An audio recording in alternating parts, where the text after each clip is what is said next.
What's going on, everyone? Welcome back to another CarX live stream. This is live stream number 70. Now, the reason why I put 71 is because I, I thought of what CarCon's going to do next, and that'll be the entirety of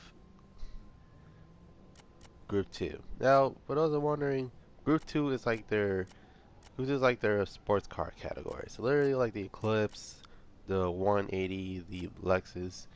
Um, Basically anything that anything you can think of that a lot of people start off as their drift car. But right now I had to do the rest of Class 3, which is literally the Ram van, the Camaro, the Charger. Um, Hold on. The Evo, the GTR, the semi truck, and not certain at least the Mark II.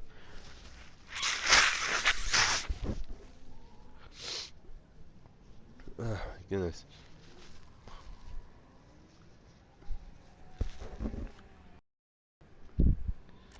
Okay. Um,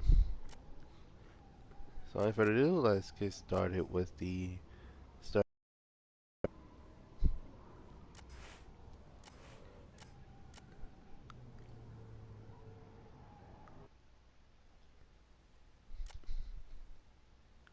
Okay.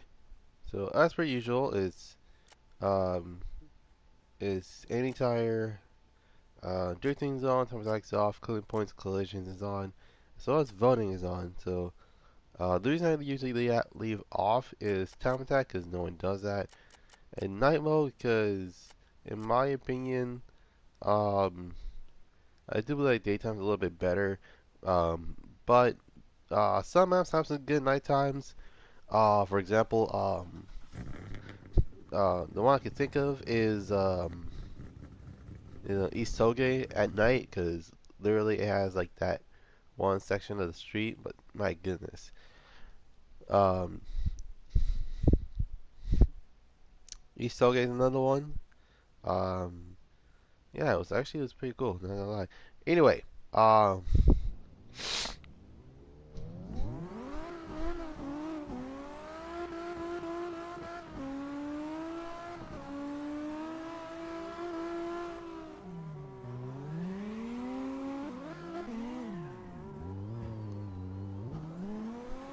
alright.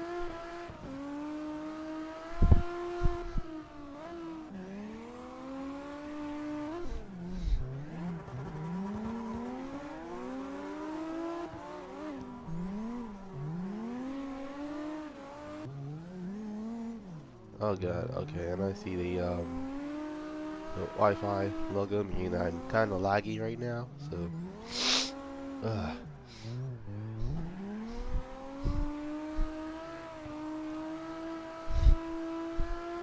now you hear me sniffling. That's because my nose is stuffed up. Um,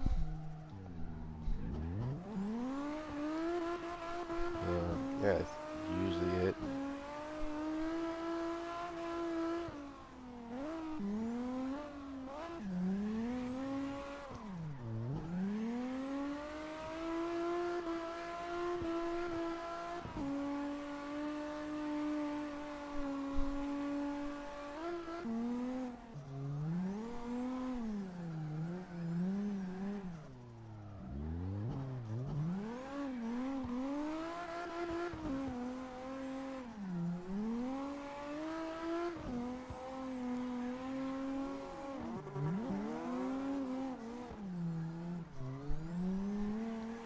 So, usually how this works is that since I'm doing every single car class, every 15 minutes, I actually have to change cars. Um, so let's say since I'm doing the rest of the class 3, when 15 minutes when the 15-minute mark hits, I'm going to be changing cars. So literally, it'll be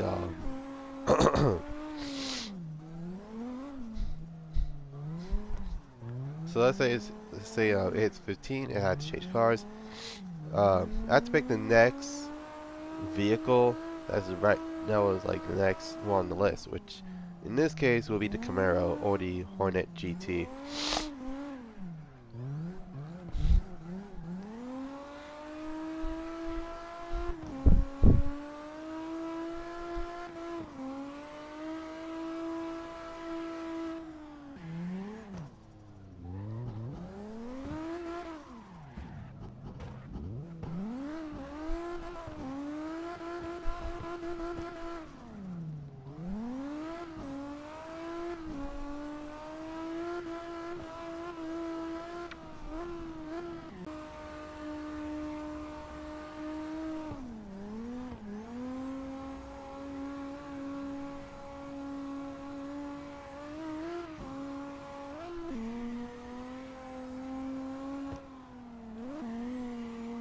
Yo, hey, welcome to the live stream.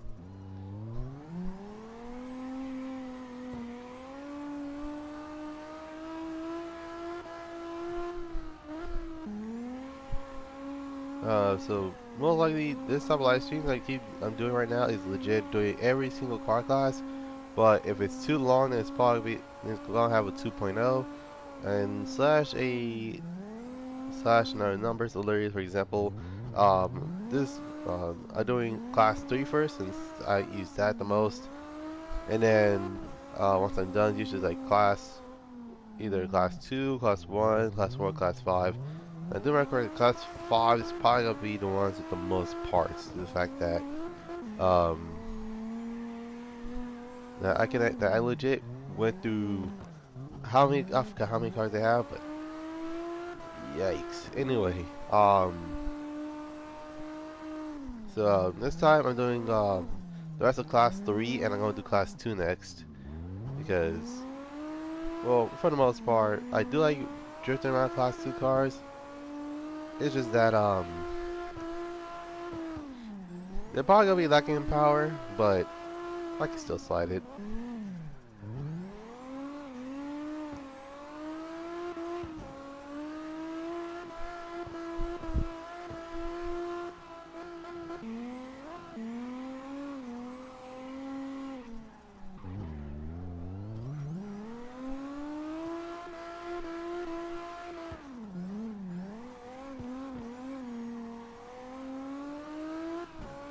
Alright. Oh, snap. Ah. Like I said, no stuffed up. I can't help it. Anyway. Ugh.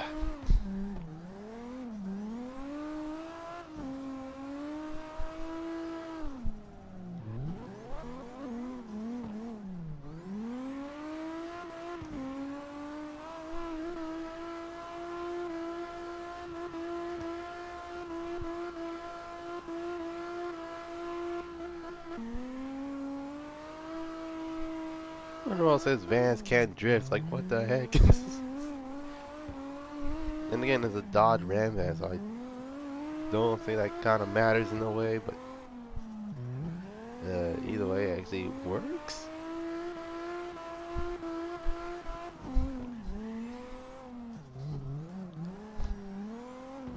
I mean, if it was a Chevy van or a Ford van, I'm pretty sure they will be a lot heavier, but normally these type of vans are usually available in Japan as well. So they literally take these Dodge Ram vans and they legit turn them into like track monsters. Oh, goodness.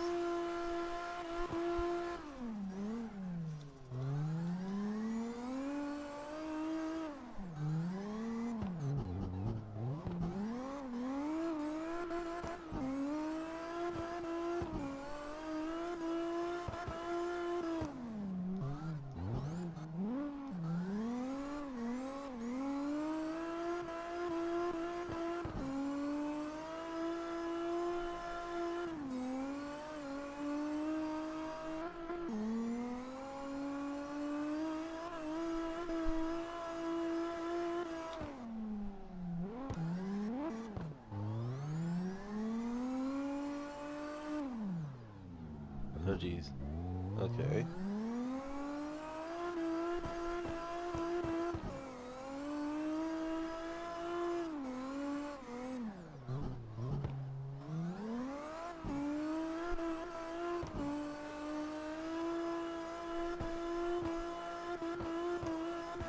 because we're on almost at the 10-minute mark.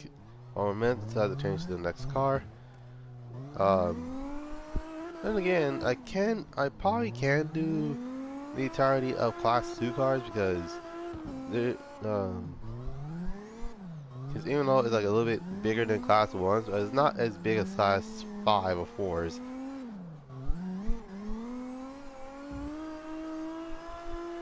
Also, Class 1 needs some more cars. Like, I'm surprised that they didn't add anything for Class 1s.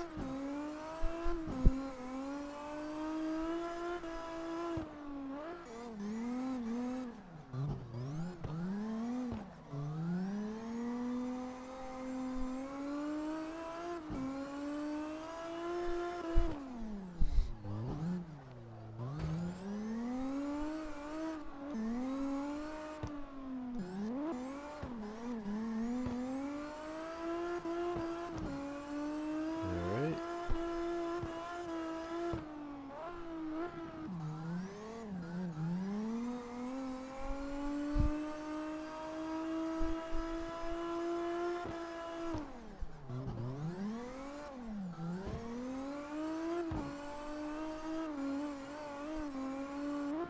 Oh my god, okay.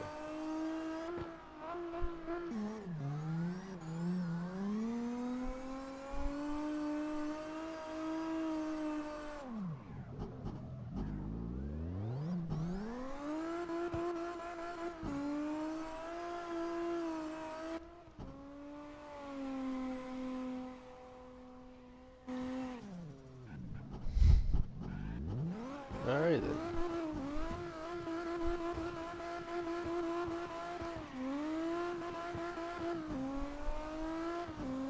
Alright, so I think for like my final lap, I'm actually gonna do this track in reverse. So literally, I like just turn it around for the most part. So um, now keep in mind is that I've kind of got used to Just Racing 2's track. So literally, it's just this, but in reverse.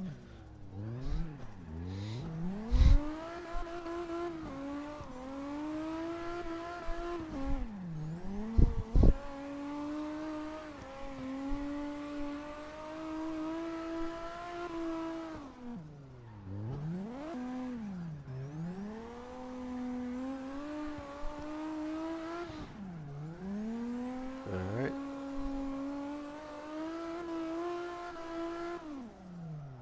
Oh great.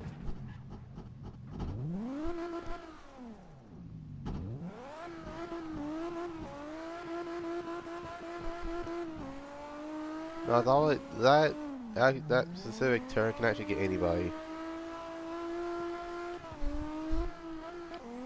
Even if you're jerking this in reverse, it's usually interesting to say the least.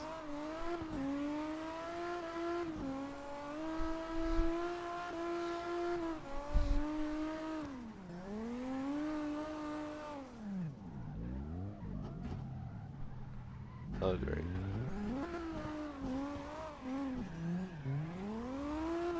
Alright.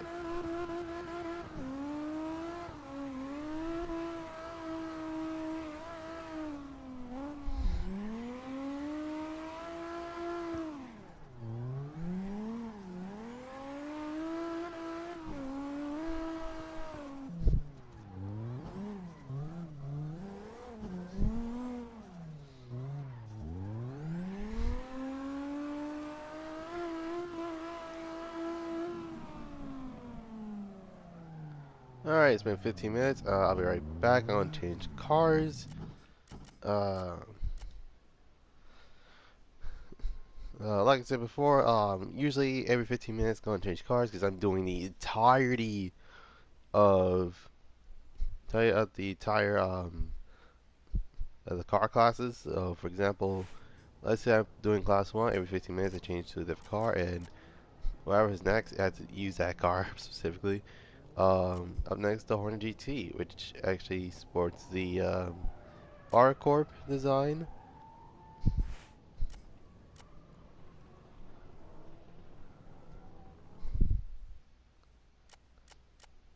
Okay, there we go. Alright. Now, normally I don't use the Camaro because I usually use different cars. Hey, welcome to the live stream.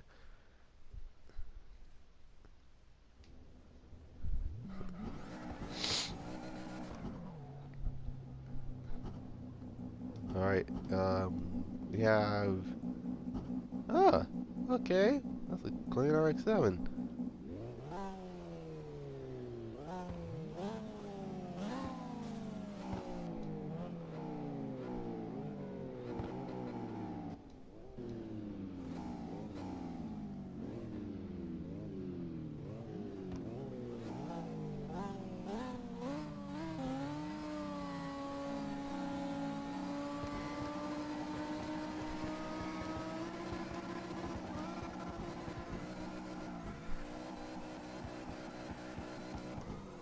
My God. Unfortunately, it's not a high revving V8. It can only go up to at least 8,000 RPM.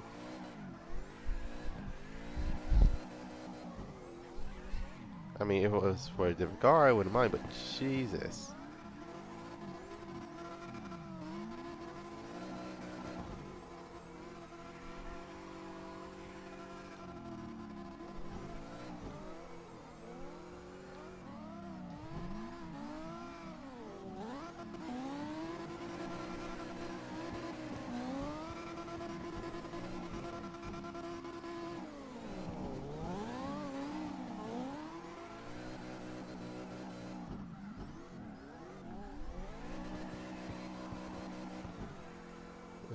Okay.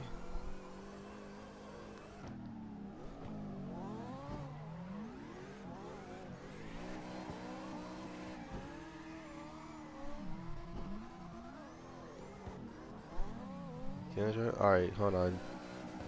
Okay, let me and hey, okay, the live stream. Um, let me and James actually finish. Um,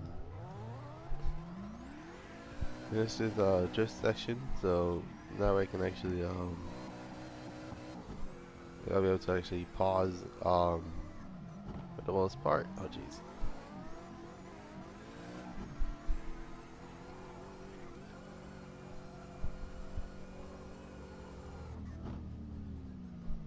Holy crap, that arc sounds fast. Alright, so in order to join, um, all you have to do is, you have to be an American server first, then try to type in the first part of, not the first part of the new name, but type in Goddrifter and you should be able to actually, find it. Um,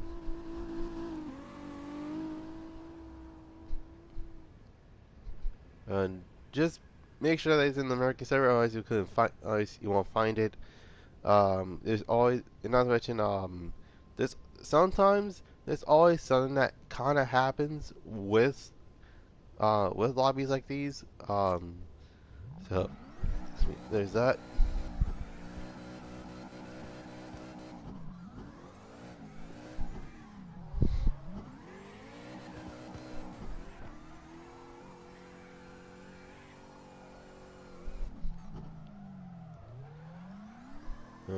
Okay.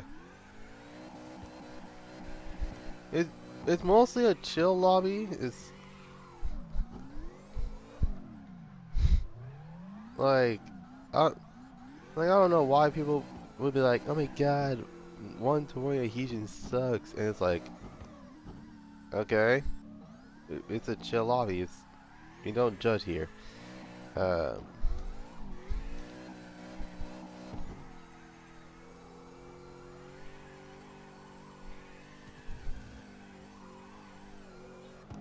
without any town practices.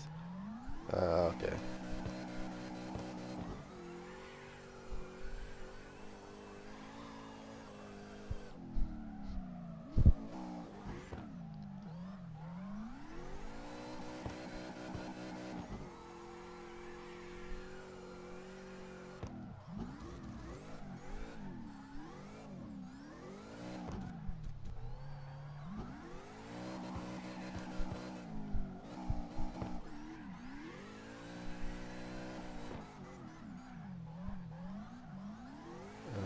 Step 2? Okay.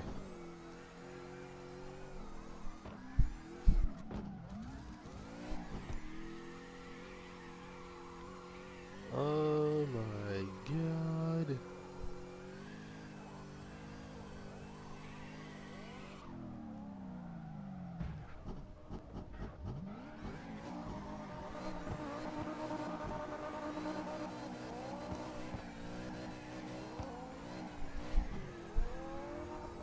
Like I said, every 15 minutes, so literally 15, 30, 45, 60, 75, 9, wait, 75, 90, oh, my bad. 105, 120, if I remember correctly. Password? No, there's no password. Um, I hate doing the password thing because it actually makes no sense.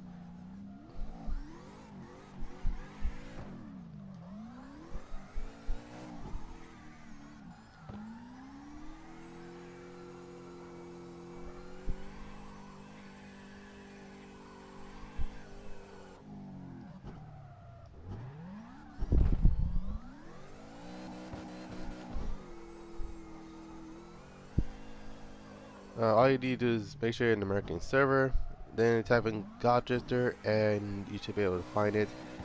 Um, but keep in mind that the lobbies are no lobbies.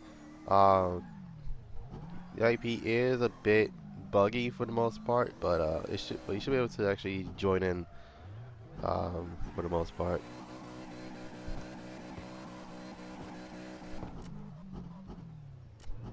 Alright.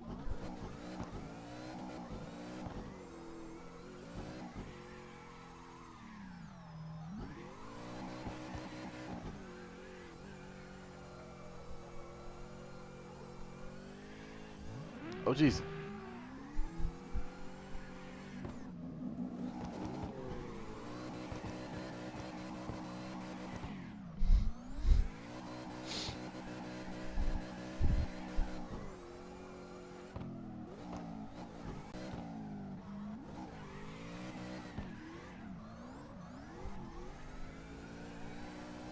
Then again, I do think like there was I think in real life there is a car company that actually not company aftermarket company that actually made a wide body for this car specifically. I do believe it's Street Fighter LA that actually has a bike kit like that.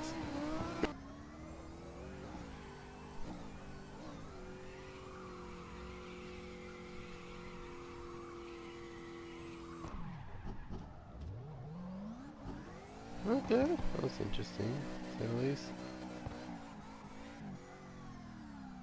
Ah, great. Well, that's a sign that my that's a sign that my stream's gonna die soon.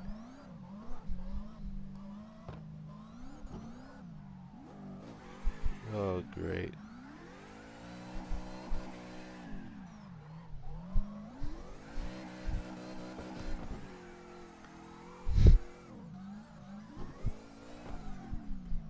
Now, in terms of GT Sport, um, yeah, the last live stream I've done well, literally it was I do believe it was like I do believe it was Saturday, and it legit died 3 times.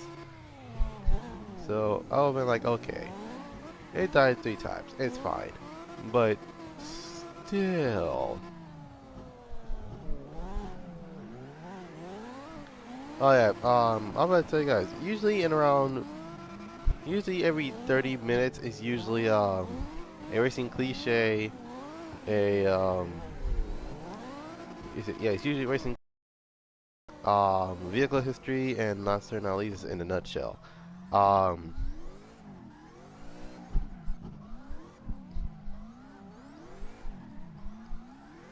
Now in terms of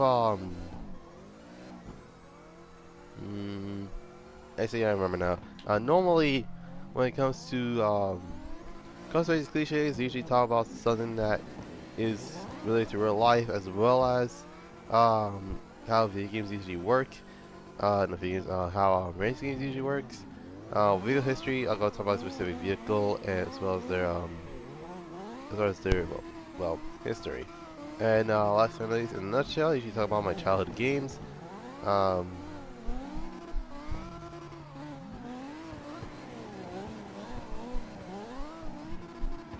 so, yeah, it's usually. Another reason why I usually do this is because, um, now it originally started with GT Sport, and then it kind of got transferred into Car X for the most part.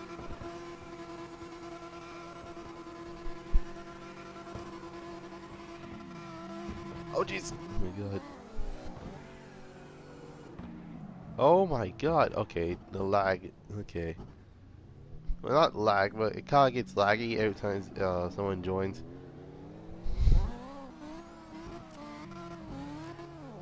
Or someone left. I don't know.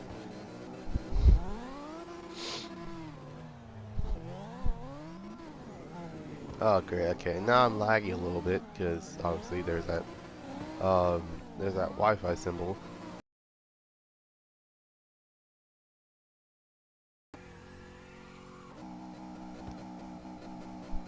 Hmm.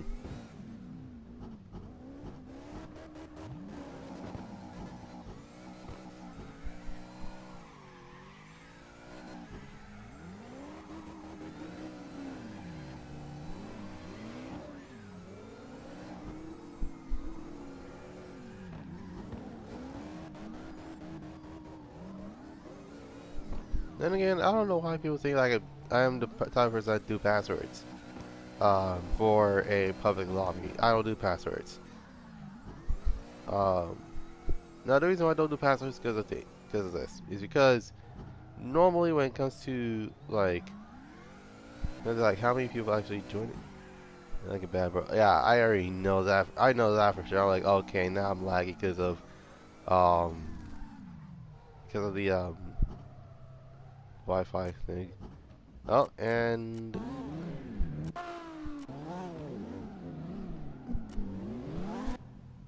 okay, looks like that. Looks like the Viper lagged out.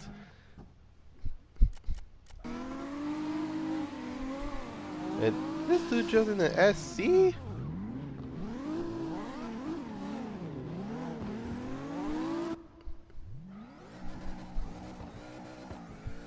ay. Oh snap! Okay, it's almost time for me to change the cars and start off with today's racing cliche. Um,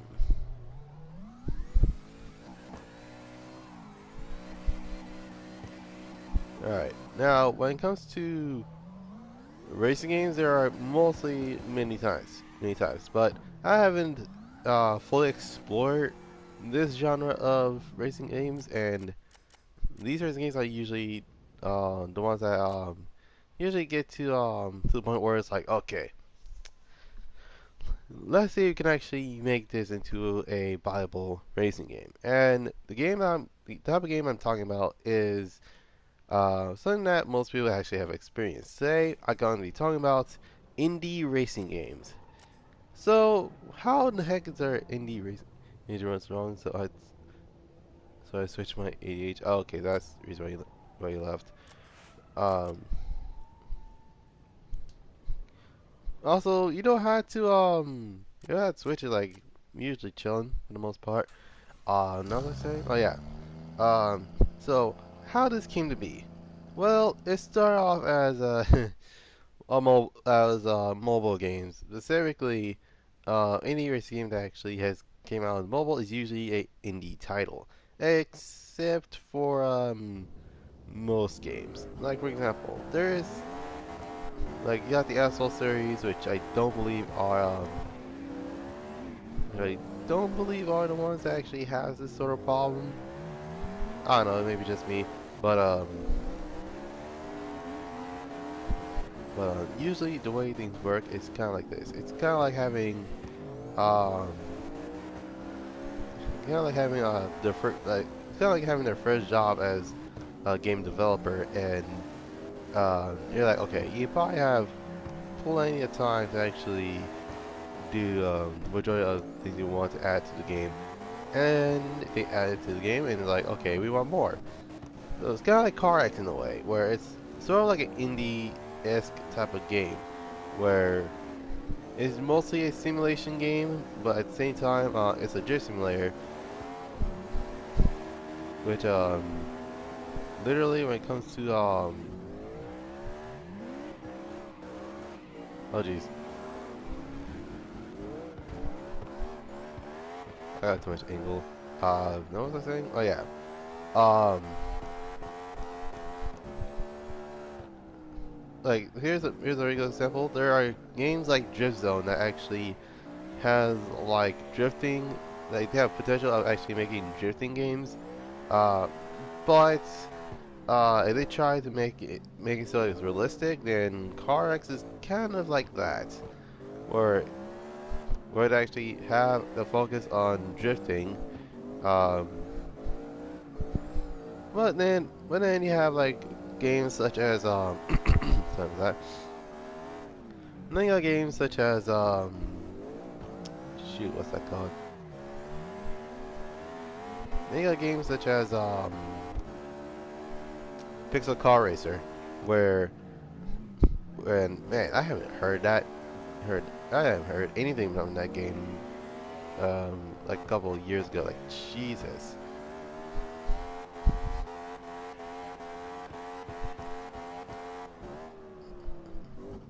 Where it's actually a drag racing game, as well as a like a what's that called? Like it has a lot of potential of being a interesting game, but unfortunately, the fact that the developers of that game, aka I think it's called Fujikawa Studios, I can't remember. Um, like I don't know what happened to them, but all I know is that they stopped making the game, and yeah, it's kind of sad really, because for the most part, it's kind of like they give us a lot of cards to actually mess around with. Unfortunately, due to the fact that Jesus, unfortunately due to the fact that the card list was the cards was not bad. I do like the card list. It had plenty of cards to choose from. But unfortunately, due to the fact that it had that you had to spend that money earned on garage spaces, as well as uh, and not to mention they also have that loot box system. So uh, there's that, but it's only cosmetics only. So well, not cosmetics per se, but it's because there's like a lot of engine swaps and stuff. But normally it's kind of like that. I just want my I'm fine. I just need to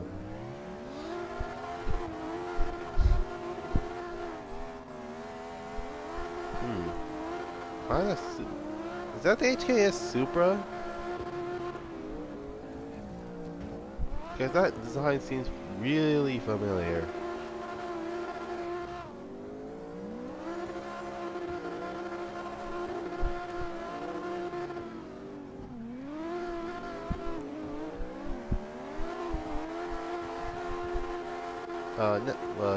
Yeah. Nowadays, indie racing games are pretty much, it's one or the other. Like, it's like someone actually made this to it. Hold on. Okay. What's the code name? There's no password. All you do is just type in Goddrifter, make sure you're in the American server, so you can actually join in. Um, okay.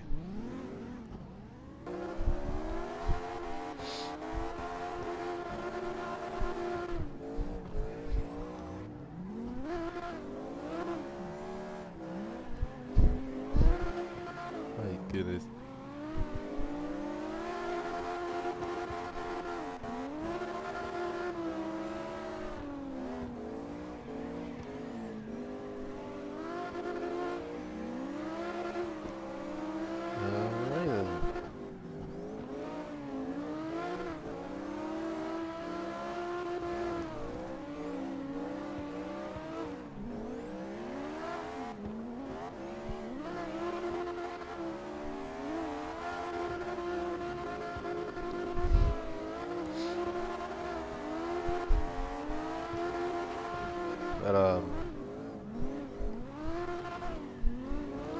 But yeah, nowadays it's one or the other, but indie games are becoming real developers. In fact, those games are so good they end up making sequels to it, which add not only more stuff to it, but they also add a lot of they also like fixed a lot of the problems. Um, well, yeah, that'll be it for today's Racing Cliches. Today's Racing Cliches is about indie games. Well, specifically indie racing games, to say the least.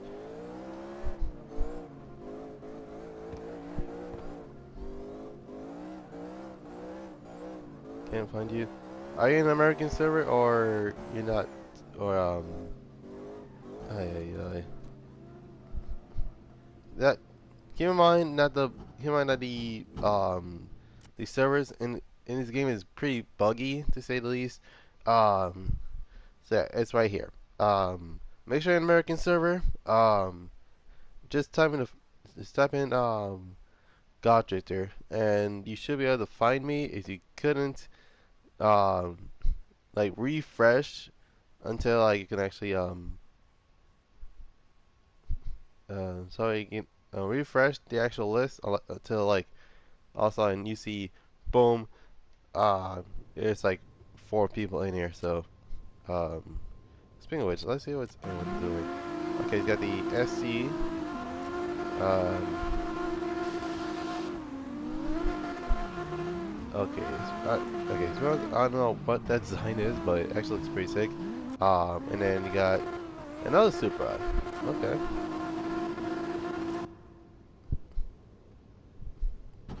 I know I'm with the American muscle car. Alright.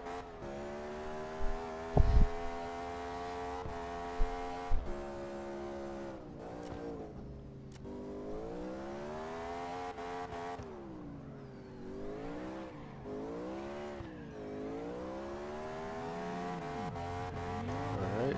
There we go.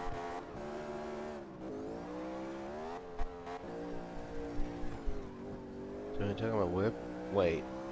Do people still use whip as a car slang?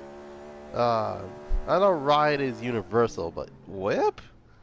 I mean, it has been a while since I actually heard that term. Like the last time I heard it, it was, it's like, yo, check out my whip. It's like, yo, that looks sick, dog. It's like, oh god. Okay, now I kind of feel cringed around that moment. Okay.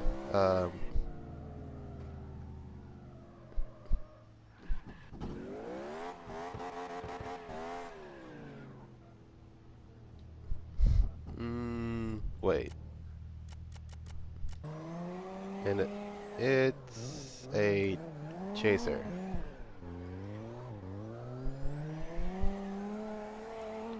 An unfinished painted chaser. What is that?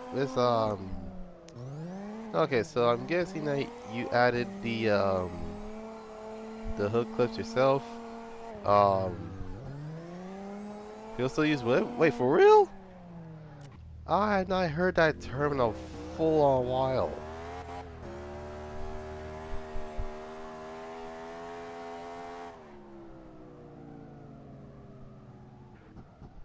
Like, I know ride is universal, but I didn't realize whip is still a thing.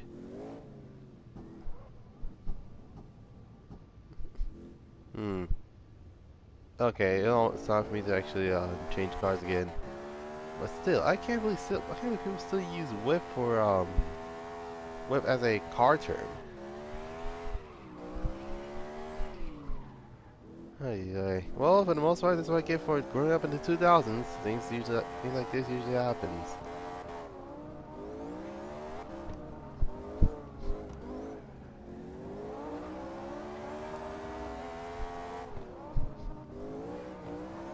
Then again, the 2000s was probably the craziest of the craziest of car cultures. Like seriously, have you ever heard of spinners? You know what spinners are? Well, literally they just, once you stop, once the car stop, the wheels don't stop. Literally, it's just spinning.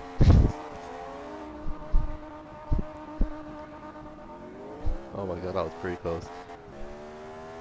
Um,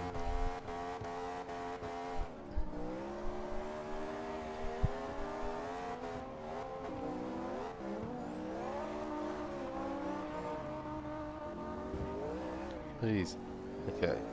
Um, like in all seriousness, like the 2000s was probably one of, if not the um, weirdest time of car customization because you got trucks was literally the biggest. Oh my bad, biggest rim size you can find on really low profile tires, and then you got tender cars that are they look like they came out of the Fast and the Furious. I picked my ride. Um,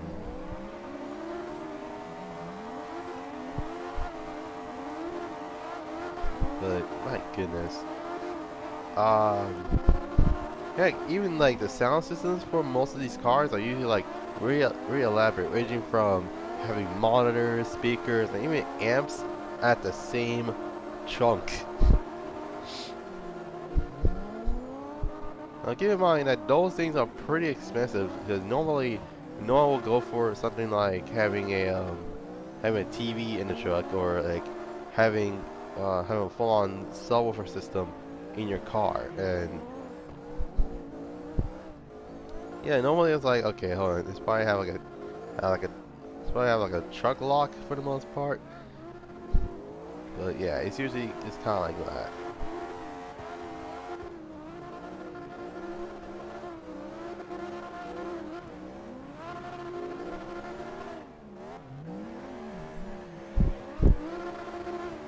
Come on, Charger, come on! Oh shoot! Ay, ay.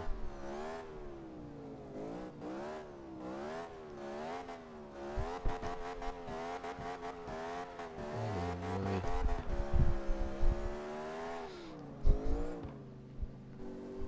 I mean, under a rock, bro.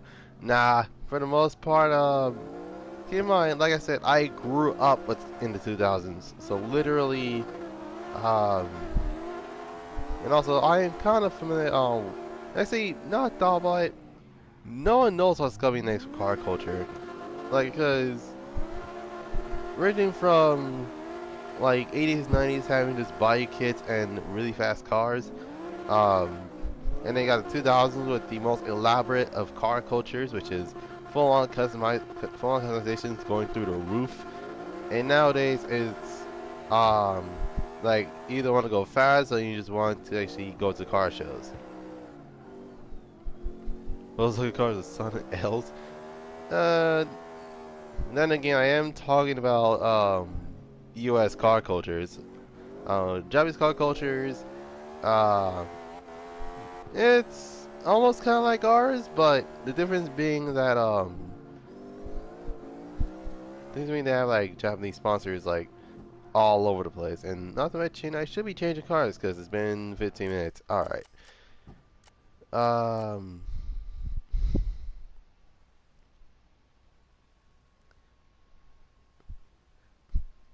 but yeah. In terms of like a lot of most people literally just like, oh my god, why would you buy a both Suzuki cars? Like, because I wanted to, and not to mention I tried to embrace the culture that's within. It's like, okay, have it your way. Okay, so I got the Evo 8 slash Evo 9. They're basically almost the same thing. The only difference being is um, literally the bumper and the headlights. Well, bumper and lights. That's it. Everything else is like, looks the same. They actually have, same wing, same body, same size skirt, same everything. Except for the bumpers and yeah, same bumpers and same lights. That's usually it.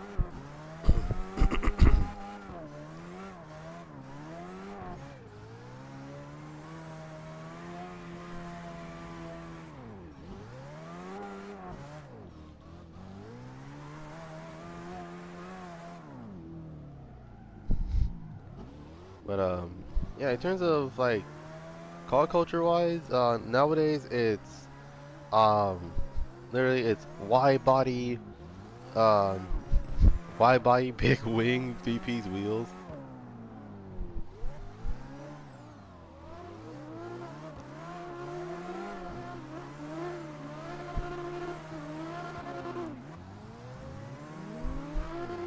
Oh my god.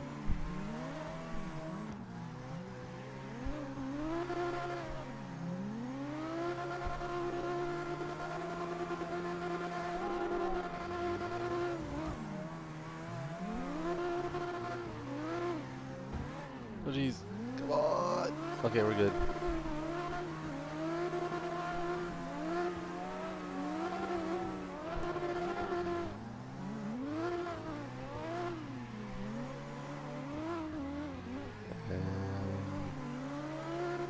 Got it. Alright.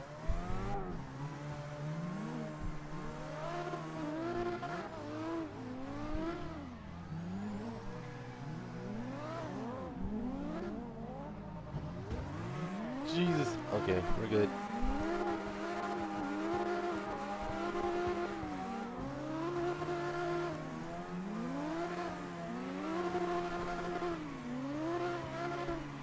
Oh my god.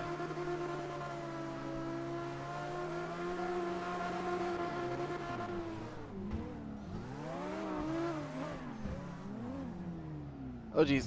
Oh god. Okay.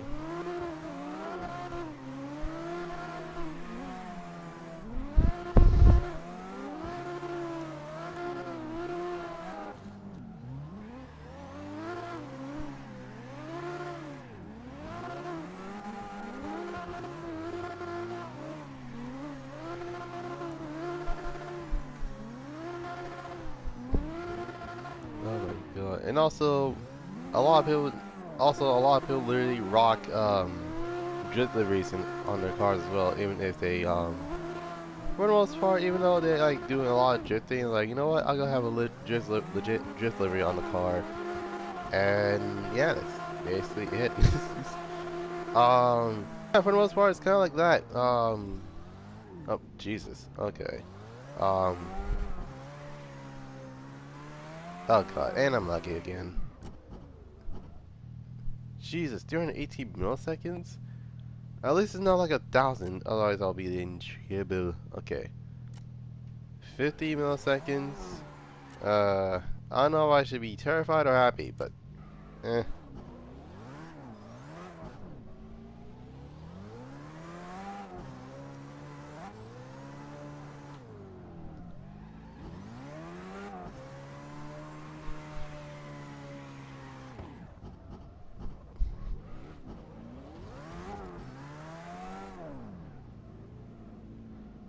Alright, hold on a moment. Okay, let's see. Huh? Um, hmm.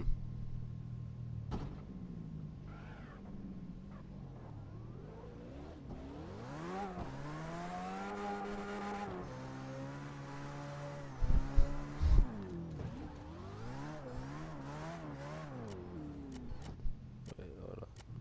Hmm. Oh, great.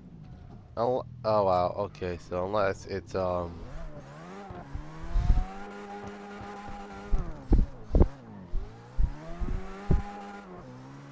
the stream delay is off the charts. I'll probably have to make another lobby because of, because the actuality of this is basically,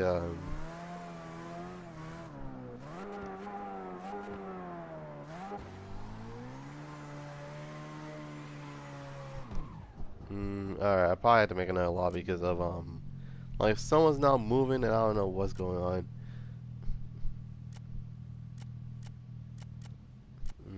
Yeah, it's probably the, lobby delay. Hold on. I'm gonna make another lobby, just let you guys know. I probably have to switch cars anyway because although I like my Evo 8/9, um, there are other cars I actually use.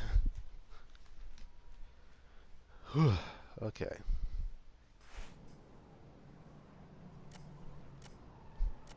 Now, for the most part, wait, actually, hold on.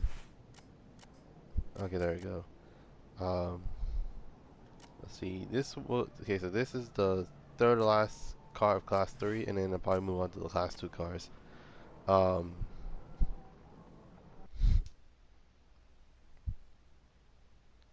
wait, no, I thought about it. I knew I was missing something. Yep, I was definitely missing something. And that is to actually change the wing, because normally I don't rock, normally I don't rock a duck lip for this. Usually, it's not that big, but, there you go. Alright.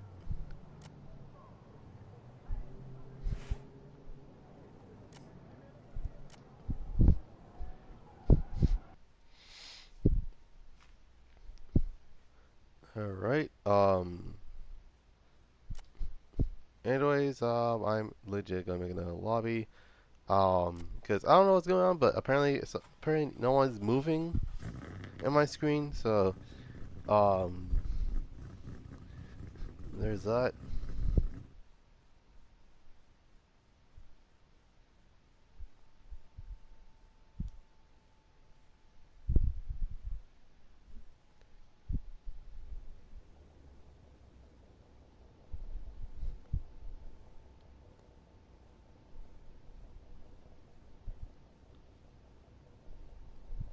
Hmm.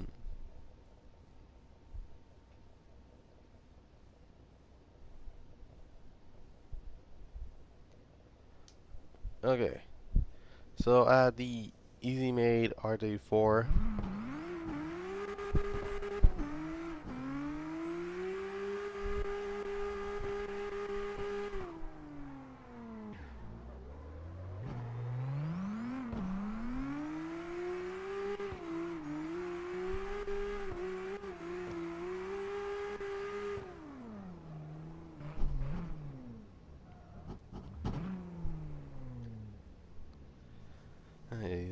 Alright.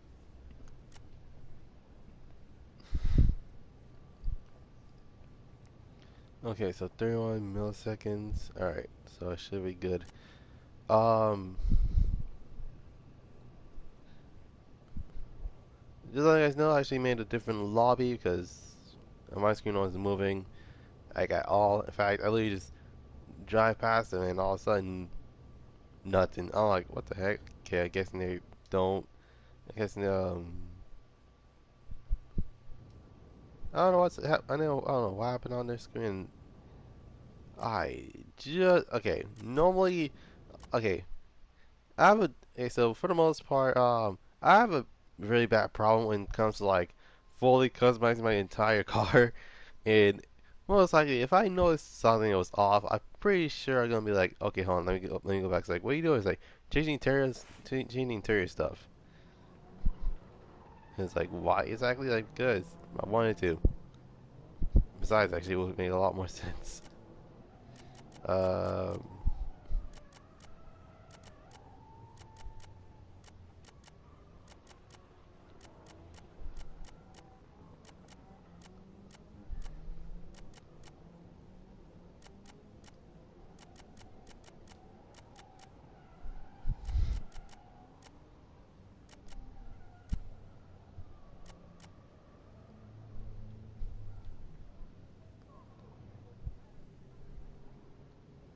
hmm.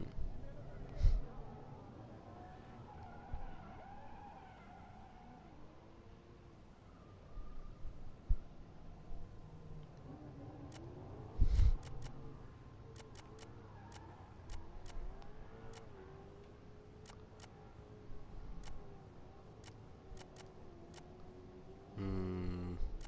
Hmm. Go with this, and then go with this. All right, we're good to go. All right. Um.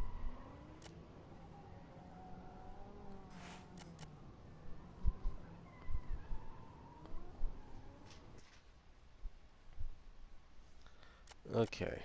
Let's see. I tried to make a different lobby, but I was trying to see. Trying to see if I actually made a different lobby. I'll be like, okay, there's that. But in terms of culture wise, I'm actually very familiar with how they actually run. Okay. Um. Oh God. Okay. Yeah. It's.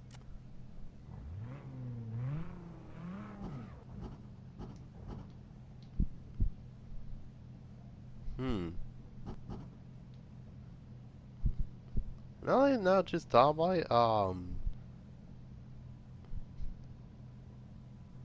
So that's supposed to be the HKS Supra, or is the or is a different company's Supra?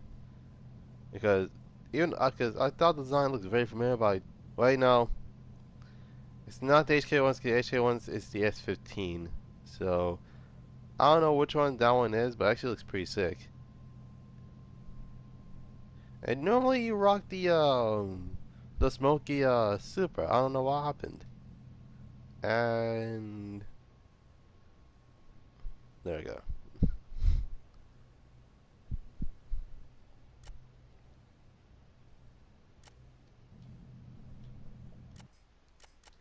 Okay, let's go photo mode real quick.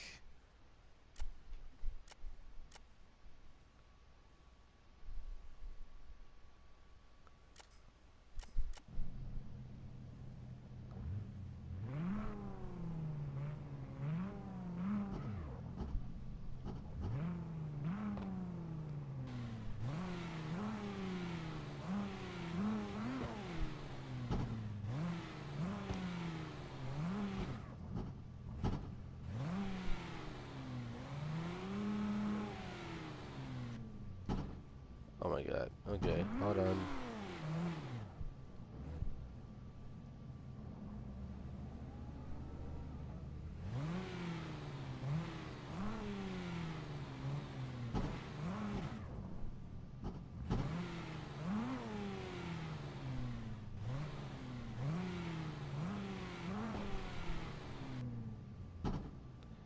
Okay, okay. I think it's X. Of course, X.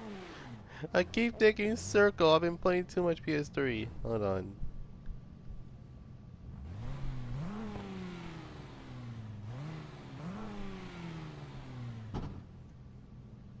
Hmm. Oh, great.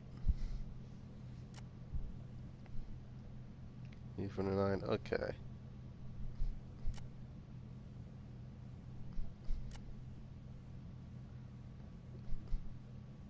For the most part, it looks.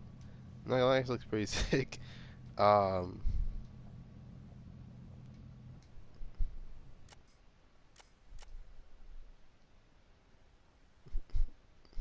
Hmm.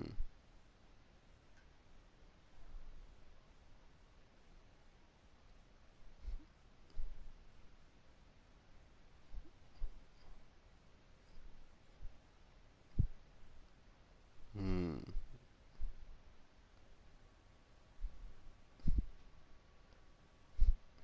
No, but it has like it has that 90s/2000s look to it, and then there's me with my fully fledged Jets car for some reason. Oh snap! Okay, I had to shoot. All right. Um, I don't know why, but for some reason, like no one's moving. So, um, it's been an hour.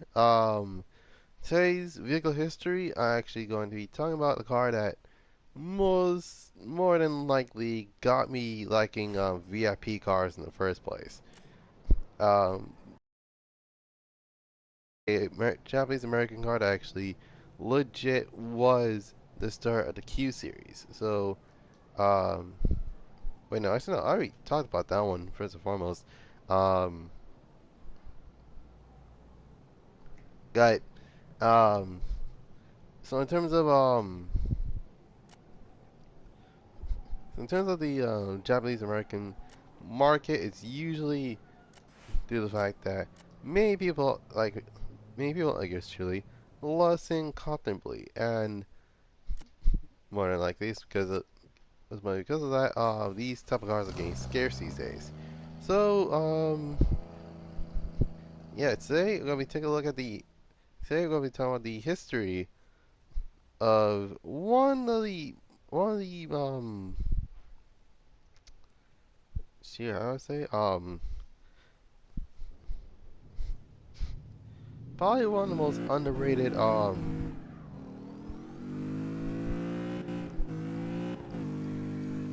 probably one of the most underrated yeah, and by underrated I meant very underrated. It's like it's to the point where I'm surprised no one actually have heard of this car before.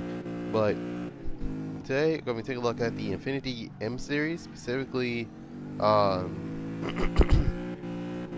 specifically the M35, the M45s, and the M56s. So without further ado, let's get started. So the Infiniti M series is basically kind of like their it's kind of like their mid-size sedan. Well, not mid, like their full size sedan. So it replaces the Q series, and yeah, actually legit replaced the Infiniti Q series.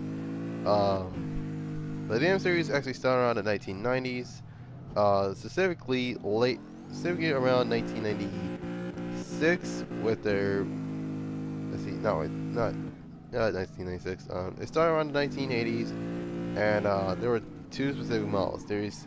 Uh, there's the Q25, and then there's the M30. And the M30 started off its life as a Y33 chassis. They're basically the same car, but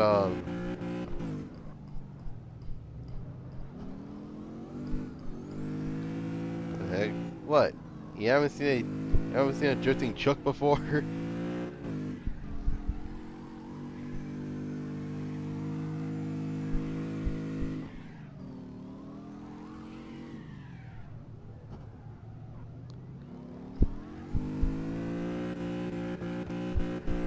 Well, then again, a lot of people get this reaction is like they add a semi to the game. It's like, I mean, there are some people like they should do a truck like that, and oh my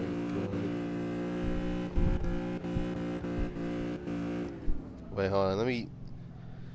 Hold on, cause YouTube. That's not YouTube. Cause apparently when it comes to this game, this specifically, no,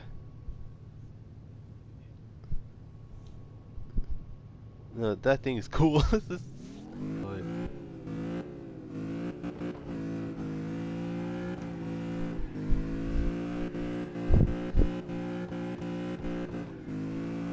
Anyway, so and not to mention, I did believe from record, I did talk about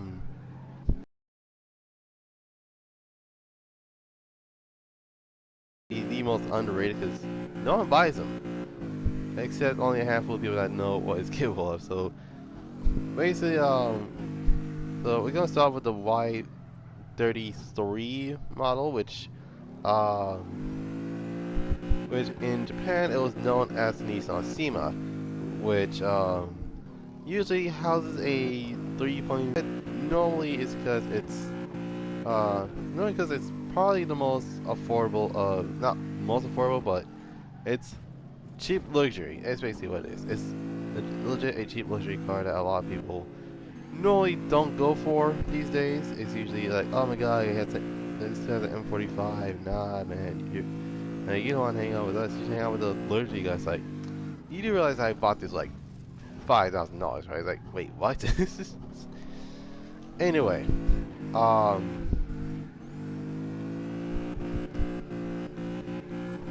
but the M series didn't come around until around 2006, which actually replaced the Infiniti Q models, and you got the M series. So basically, you got the M35, the M45, and then you got the M56.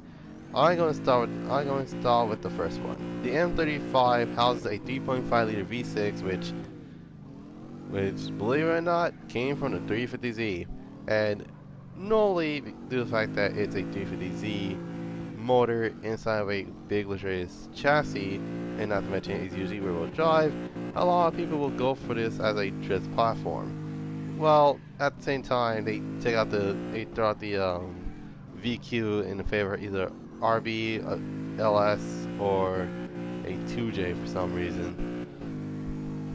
Or, funny enough, they probably would rotary swap it, or they swap in a 4-liter from the same car. Uh,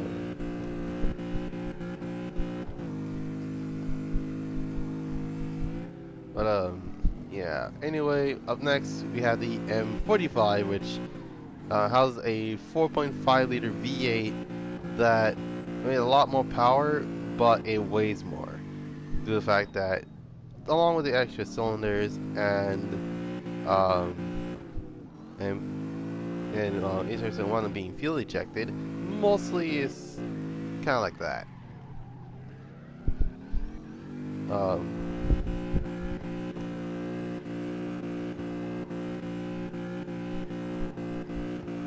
let's see. And then last $100 you get the M56, which is probably the most expensive around that time, which uh, in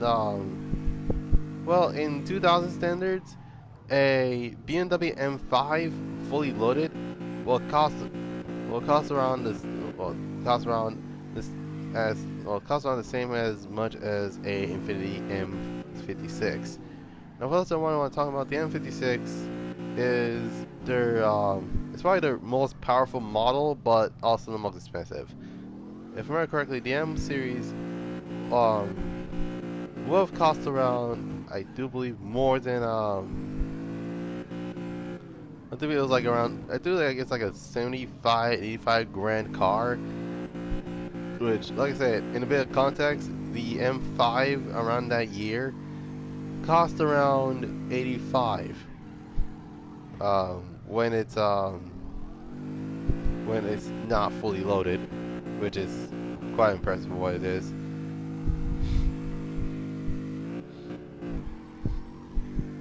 And I'm not just talking about any M5. I'm talking about the M5 with the V10s. Normally, would have cost around that much.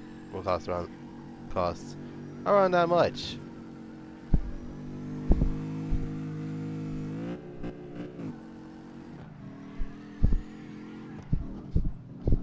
All right, so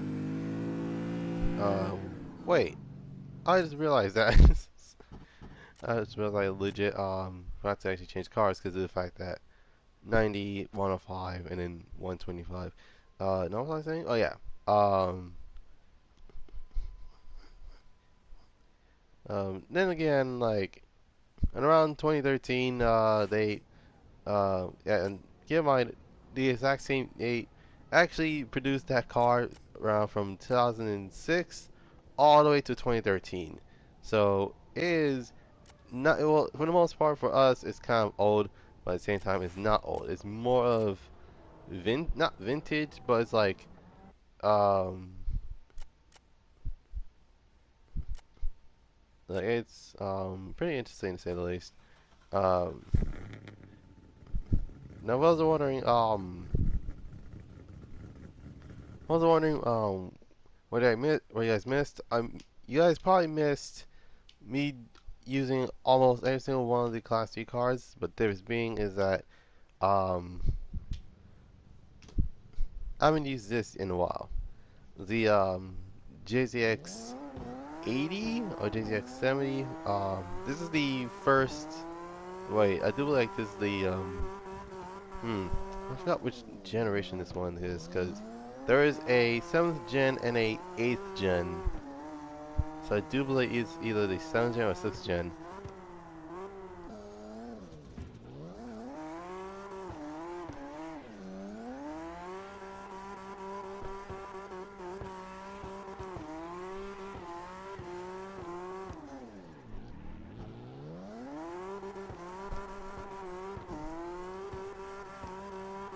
Alright.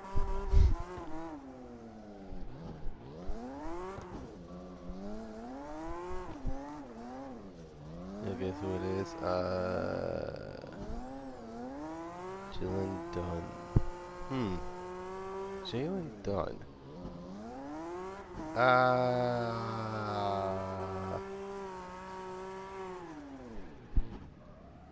I mean, it kind of has been a while, so I'm not too familiar. I'm sorry, but I am not too familiar with your YouTube name. But my goodness. Oh, Mega Epic Mister Man. Why am I not surprised? I'm like, wait a minute. Who's this guy again? Hey,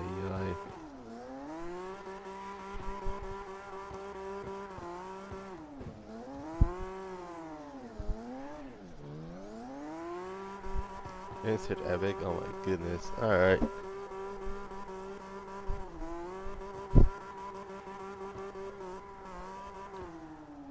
It's still grounded. I'm not surprised.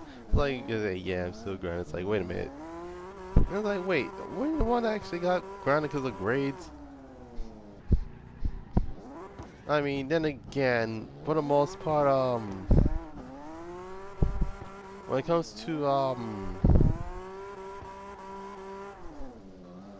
yeah, normally, I'll legit just, now,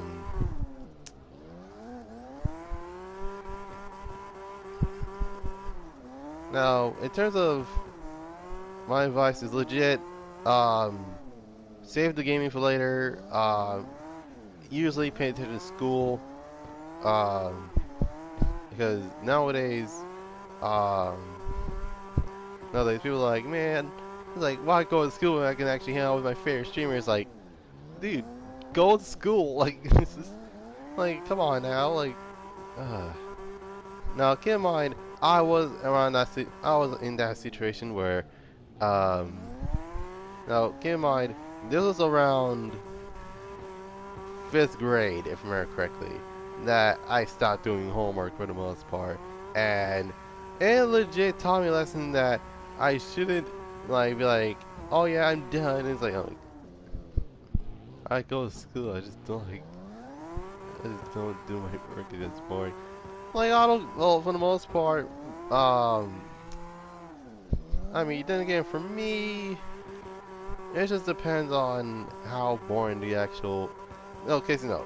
The thing is, when it comes to like doing schoolwork, it's not as bad. Um, but if the teacher actually gives you like, gives you work to do, and um, yeah, all you do is just do the work. Wish they did the work correctly because they probably expect you to actually have the same exact answers, or actually if you have like a different answer, you can actually like, okay, it's like, okay, explain how you can actually like explain how you get this answer, and it's like, okay, I did this, I did that, I did this, I did as well this. Oh, that's cool, but uh, well, in that case, just do it.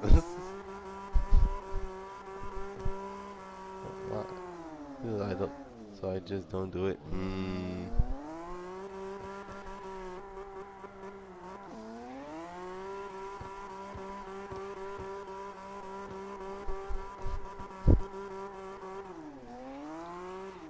Oh my goodness. Okay.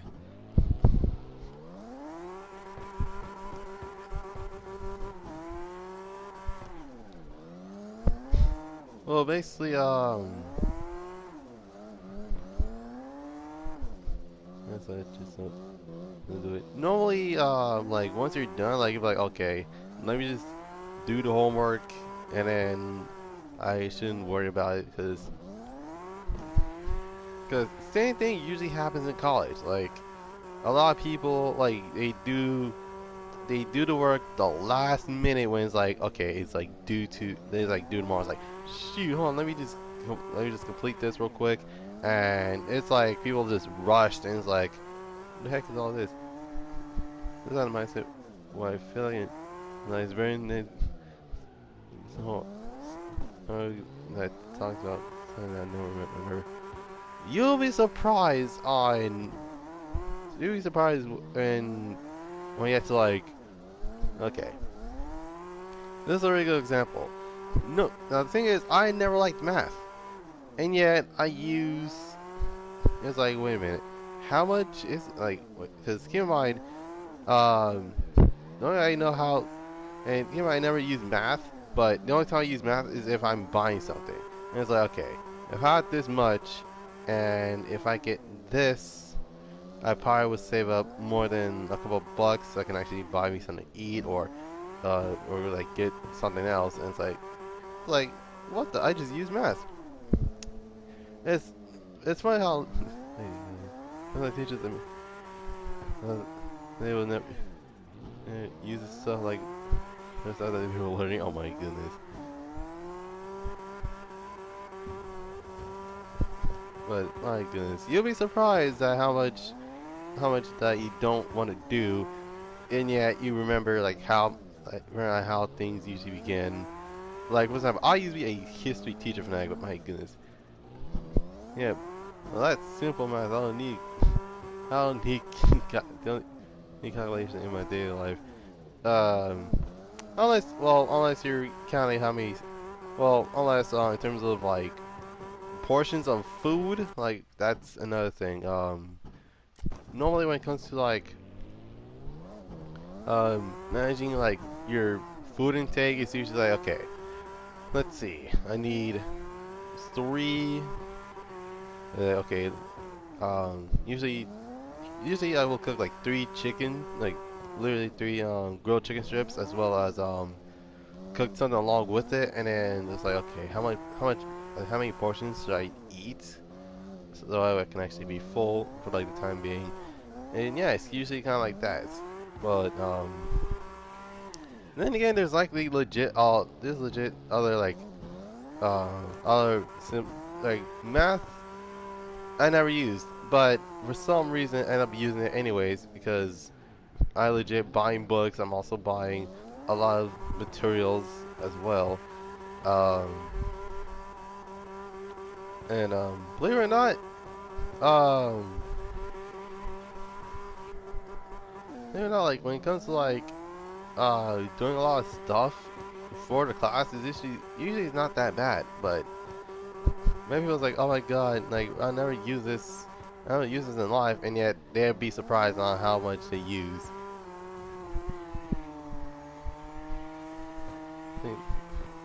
It is a simple thing. The only thing as a is that I use in life is science. If you're talking about mechanics, then that probably would count, but still.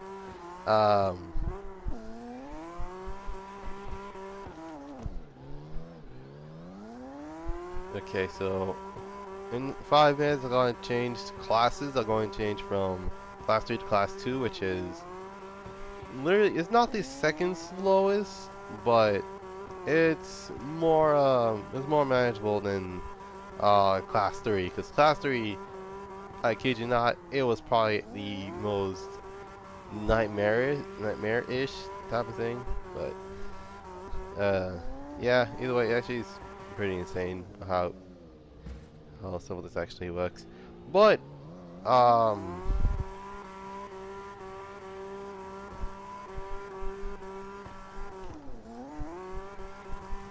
again, same thing with like if you're picking wheels. It's like, okay, so if I want to get these wheels, I need to make sure that the wheels can actually fit the car. It's like, okay, so what do you like? I need a. It's like, okay, I need a 2 to 25R. It's like, oh, okay.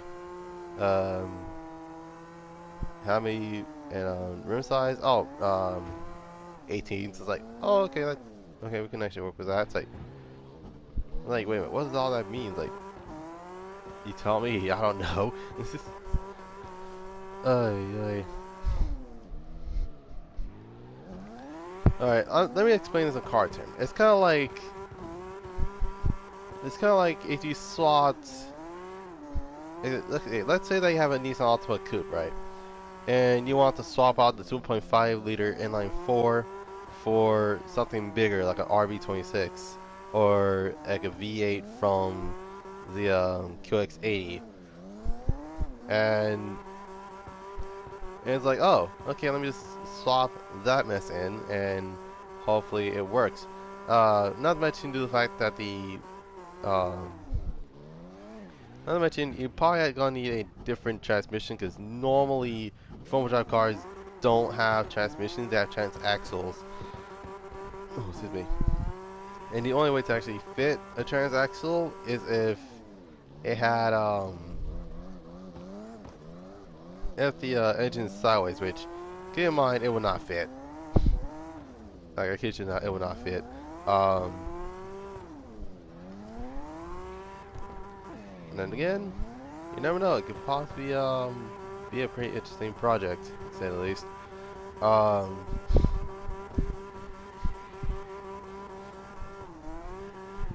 but due to the fact that it's an RB26, which is a 2.6 liter inline six with the twin turbos, as well as has that really good skyline noise. You have to figure out how the heck you're supposed to fit a inline six into a car that was meant to have an inline four.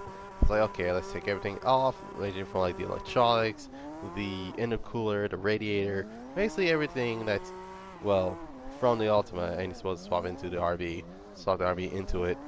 In other words, you have to make room for the same vehicle. So, literally, you have to take out, not only like take out the shift knob, but you also have to make sure that the shifter is there. And it's like, okay, what about the transmission? It's like, well, you go with you go with the, I think it's called the C3009 if I remember correctly. It's the 350Z transmission. And then you end up putting those two together, and then you swap in the, and then you finally complete the swap. But the thing is, you now have like a lot of room um, to actually do what you want to do.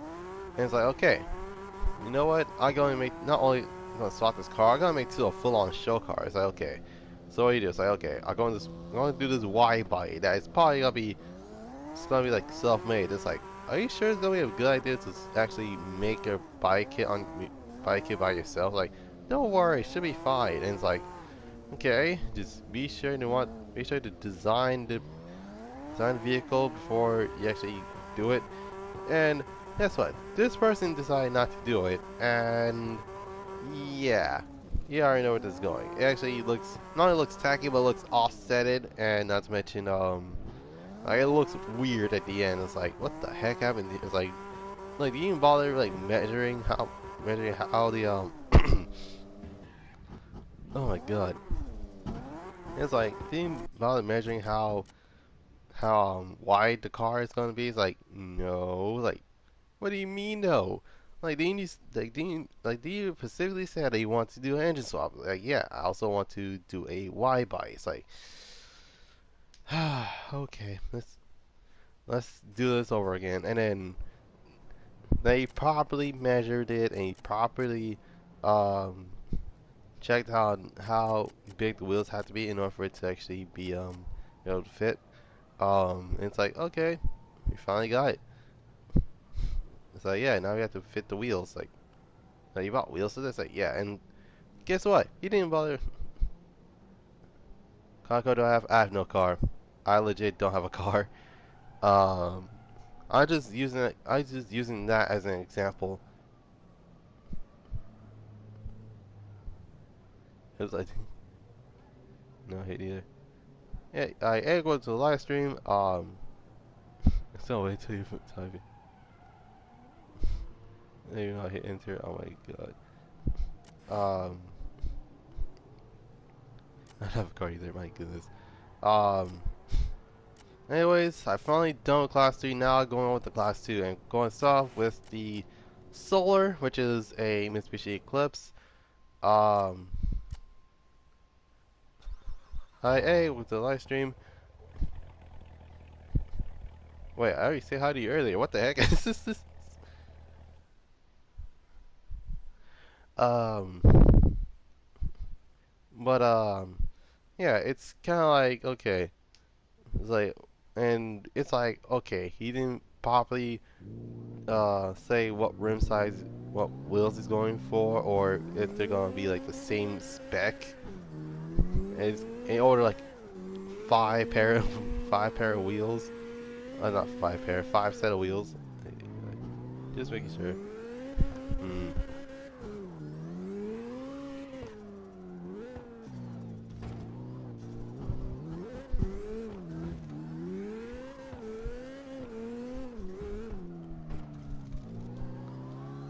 Then again, this.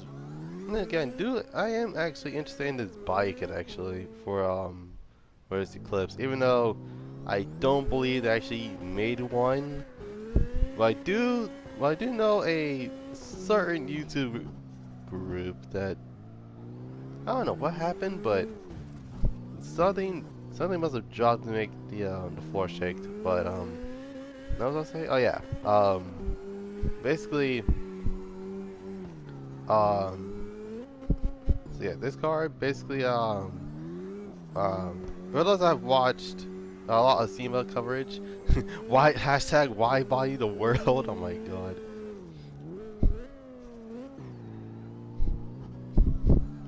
But if there's one thing I wish they actually add in this game is the Veilsight kit for the 370Z. Now, keep in mind, I already know they already added the Veilsight kit for the RX-7. It's just that they didn't add the Veilsight 350Z, and I'm pretty sure, if I remember correctly, they didn't add anything for the NSX. Um, which I think those two are fortune kits. I don't know about the 370Z on the other hand, but all I know is that it has like that not futuristic, but it has like that interesting wide body for the most part.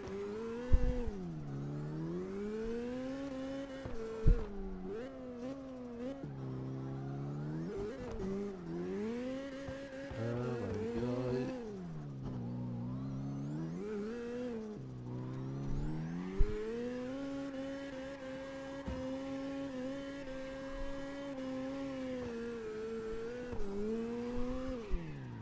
What's my server called? Usually it's an American server, and the room name is. And they make the part. I was like, wait a minute, her? I mean, say here. uh, but yeah, it's just type in Goddrifter, make sure you're in an American server. Unless you won't be able to actually unless you won't be able to find it. Which keep in mind, this game can be a bit buggy when in terms of the lot in terms of the how the online usually goes. Like it's a bit buggy, but you should be able to find it. Um, oh my God, what was I saying? Oh yeah. Um, oh, okay. It's been an hour, 30 minutes. All right. So I'm going to talk about today's in a nutshell, and I'm going back to the Need for Speed games, and we're going to be starting with Carbon. And Carbon was alright, let me explain. Around that time, Need for Speed Carbon came out in 2006. And guess what I ended up getting for Christmas in 2006? Two RC cars, a Hot Wheels. Now, keep in mind I was only 7 years old around that time. And literally, when I was 7, Need for Speed Carbon came out. And once I hit the right age of 8, I ended up getting Need for Speed Pro Street and G7 Party Nights for the PS2. Now keep in mind, I was very humble. Like, I wasn't spoiled, and if anything, around that time, the PS2 was on its way out. So, yeah, okay. But what was I saying? Oh yeah. In terms of the car games itself, um, now keep in mind, I played both the PS2 and the PS3 version. I didn't play the PS3 version until I was like around um, until I was like in my pre-teens. So literally, um, so yeah, Need for Speed Carbon. So the game starts right after Most Wanted. So Warzone GT Sport. Well, due to the fact that wait, what do you mean? Like, in terms of what game I would prefer, or the game that I'm talking about? Because I'm talking about a different series entirely. That's not a racing sim, which is better. Oh, um, well, Resident 4 G. I'm pretty sure you would say 5, but keep in mind I haven't played Forza Horizon yet.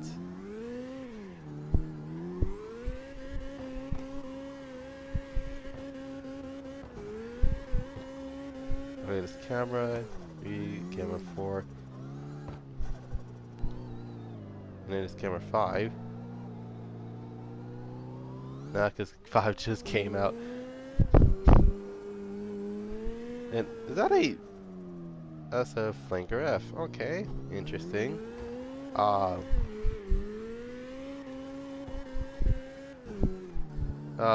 both games have actually been out for a while. Excuse me. Now here's the thing. I can't say which is better because I haven't played one or the other. I played GT Sport, but I haven't played Forza Horizon 4. Nor any other Forza Horizon games. The reason why I know about Forza is because, I kid you not, I do believe because of my uncle, if anything, that he had the first Forza Horizon game, not Forza Horizon game, he has the first Forza game on Xbox, and wait, so are you actually now going back to GT Sport? I just came out of GT Sport as a new series, so basically, I call this Road to GT7, which is basically, hey gosh, thanks dude, but I actually just came back recently, but as a new series. Basically, what it is that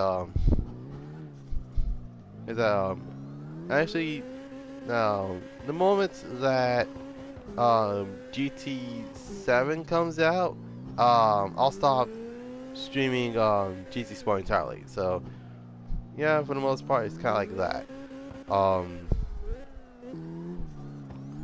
so the reason why I call it Road to GT7 is because well, GT7 is coming out soon, and I was like, you know what?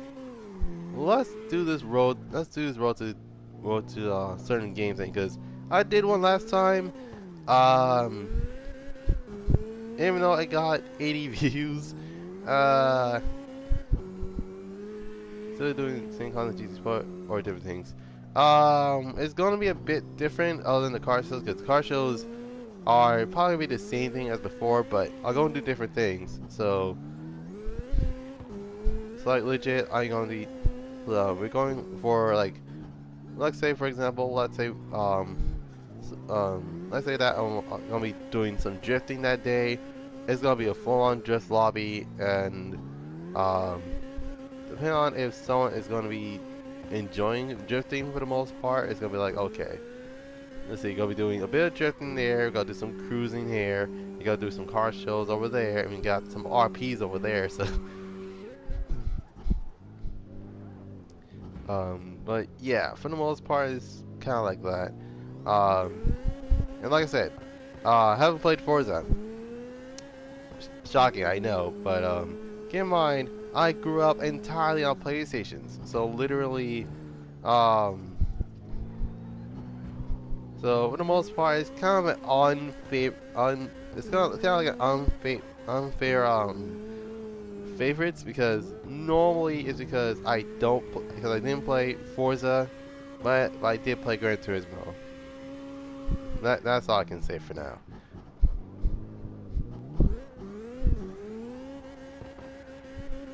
But yeah, Forza Horizon 4 and GT Sport have different, had what's that called?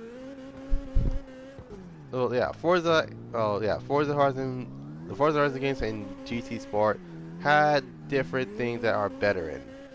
Um, so like for example, let's say like in terms of customization, well actually in terms of any game with customization, that goes in Need for Speed. Um,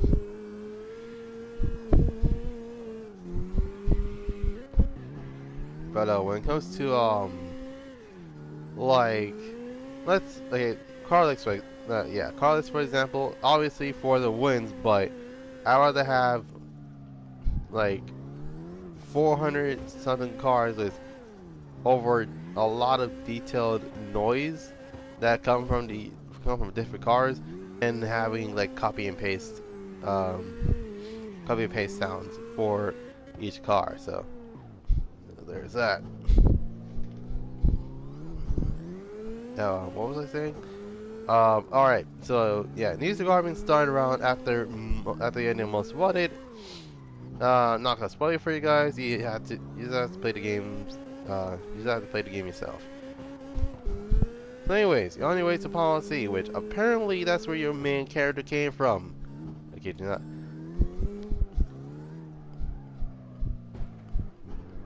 Yeah, too. But like they both have those things. Now here mine didn't say cop. Here mine didn't say copy and paste for Gran Turismo. Forza Horizon 4 has that for the most part. My actual car sound my it is though, which is lit. But okay, I gotta say, you know, keep in mind, I know that new speed is not perfect.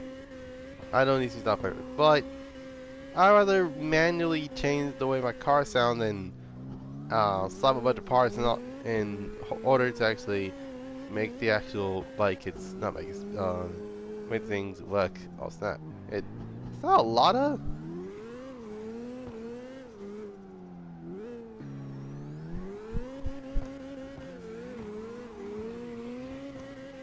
Oh snap! I bet. Oh yeah, I'm about to change cars soon because if I remember correctly, um, wait, hold on, let me pull over quick. Okay, 15, 30, 45, 60, 75, 90, 105, 120, 130. Shoot, I've been forgetting to actually change my car. Hold on, I actually gonna change my car. Be right back. No, what was I saying? Oh yeah. Um. So yeah. Most likely it's been I don't know how many. Like, sorry, but I gotta go. Oh, okay. Um. What was I saying? Oh yeah. Um. In terms of should be here at next stream hopefully. Oh, I'm doing two. Where's the man at me? Oh my goodness. Uh.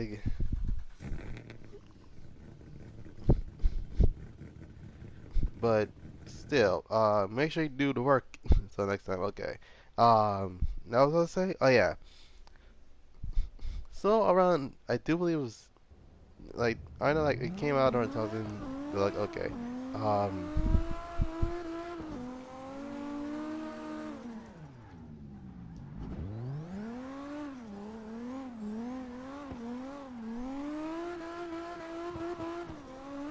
Alright. What was I saying? Oh yeah. So yeah. It will have been 5 years since he actually returned to. Oh yeah. I'm doing also. Tiny, see his message. I'll be gone. So see you and have fun. Okay. Um. I was supposed to say. Oh yeah. Um.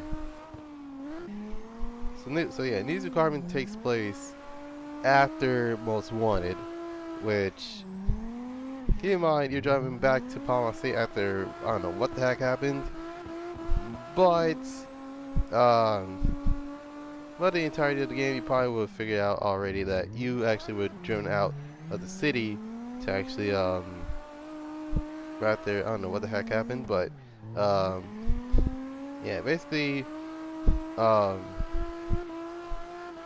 I changed my car. All right.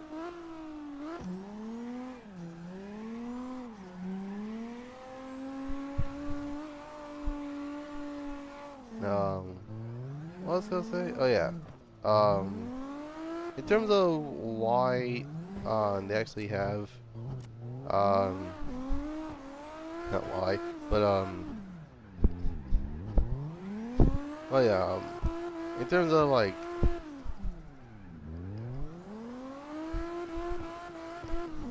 so I was either I was doing work at school. Oh yeah, basically, I don't know if you didn't know, but I'm a legit college student. So I don't have any classes right now. Um, then again, I do have class tomorrow, but um, I do believe either Wednesday or Friday I'm not gonna be streaming because well, the reason I'm not gonna be streaming in the first place is due to the fact that there are gonna be is that a certain event that I'm going to is legit probably the one that I always go to every single year. So basically, let's see, there's that, or AKA I'm going to the knowledge show. And is that doing a Miata? Um, shoot, what was I saying? Oh yeah, in terms of the way that okay, I keep getting off track. Okay, you know what I was saying? Oh yeah, um,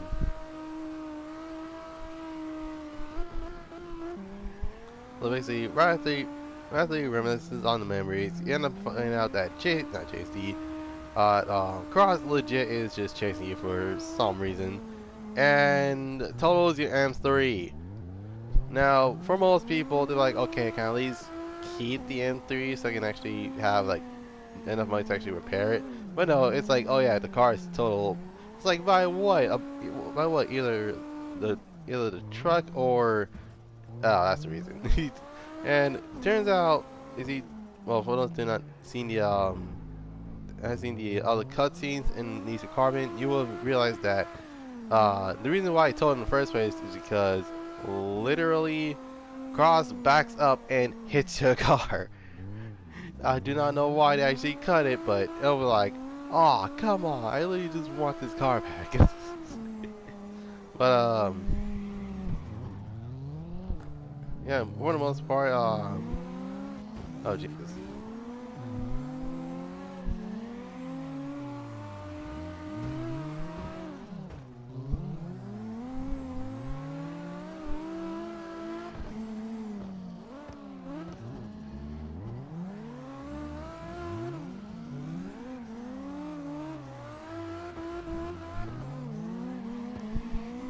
My goodness.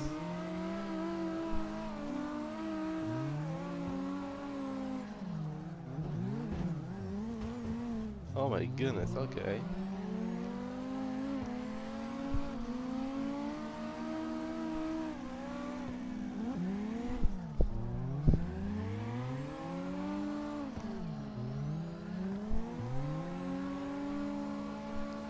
What was I saying? Oh yeah. So basically after your chase with what's that called? It's like yeah, right after your chase with um right after the chase with Cross, you end up what do they call it? You end up meeting two more characters. The one I legit said they're behind Darius and yeah.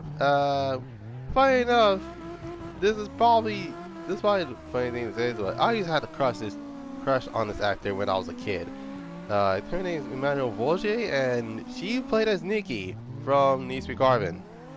And believe it or not, she's mad at you for some reason. I'm like, hey, chill, what did I do to you? And turns out, and sorry for my voice crack, but, yeah, turns out that, she is the girlfriend of the player, which I kid you not, the moment I thought about it, I legit laughed my butt. I was like, wait a minute, so she's the girlfriend. Interesting. Moving. But yeah, it was pretty funny to say the least.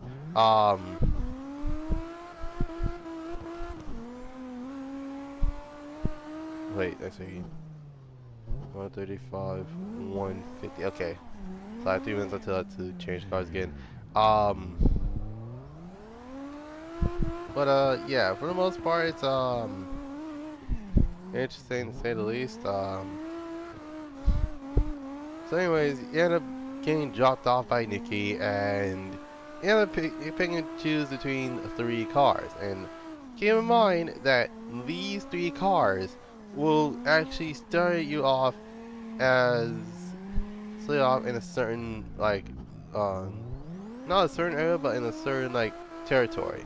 If you choose tuner, you basically have to beat Bushido.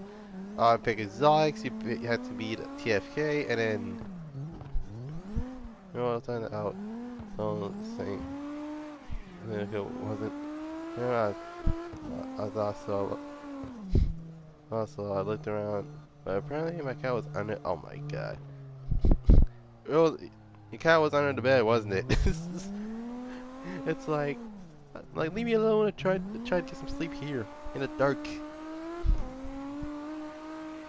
What was I saying? Oh yeah.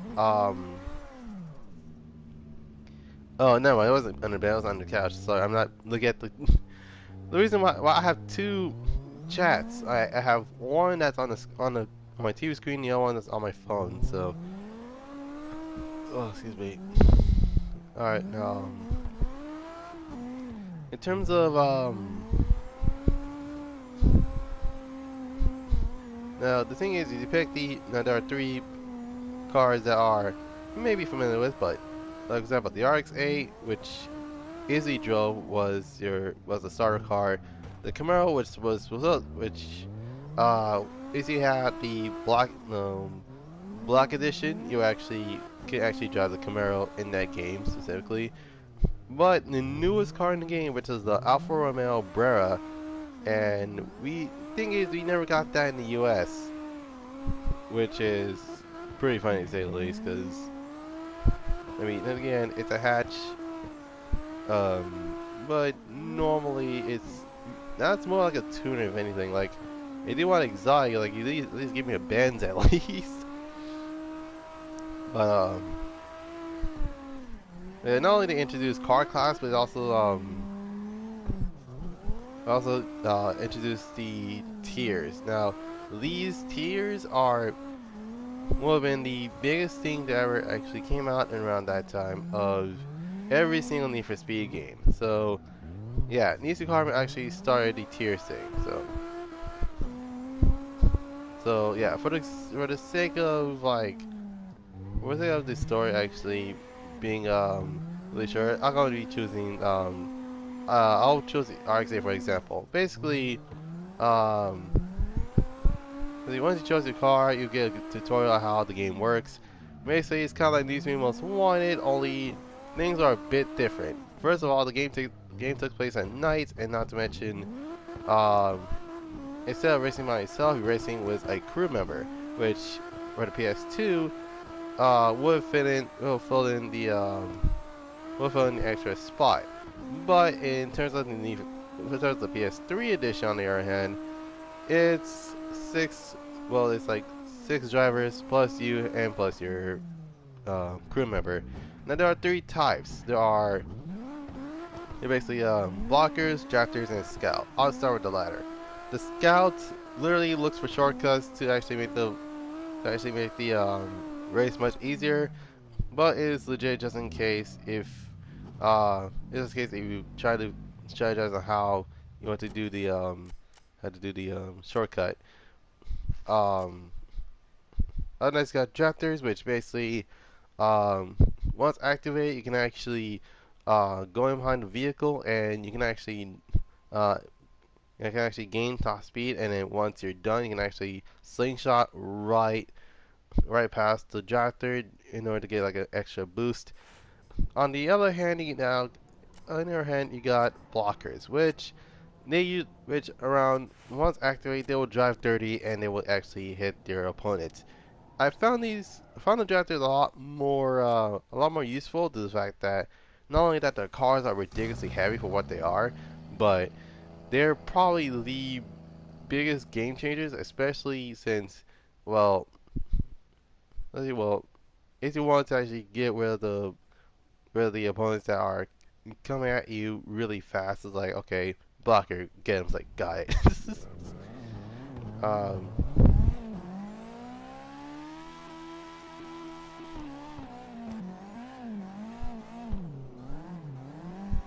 what was I saying? Oh yeah. Um,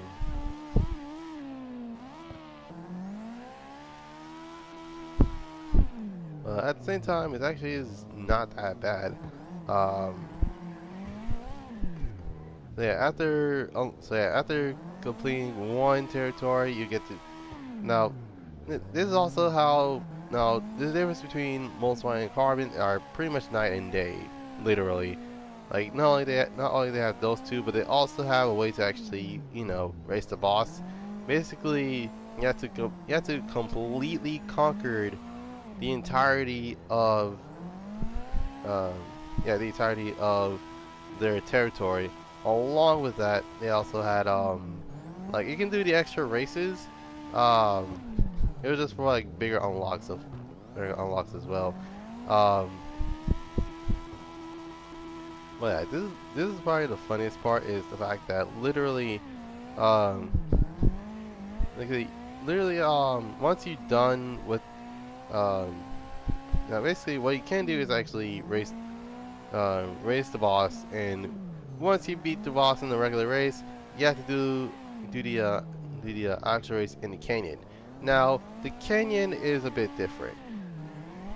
In the canyon, not only that you're what's it called? Not only that you're what's it called? Not only that your speed breaker is off, but also your nitrous is off. So you're basically you're using your entire car's power just to actually just so you can actually do the entire race. Um, like I said, what the? Oh, Jesus!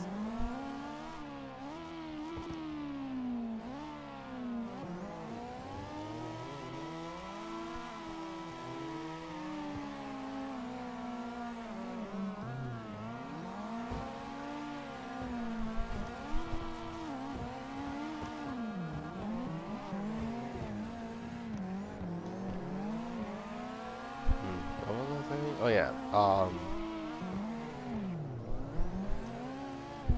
Anyway.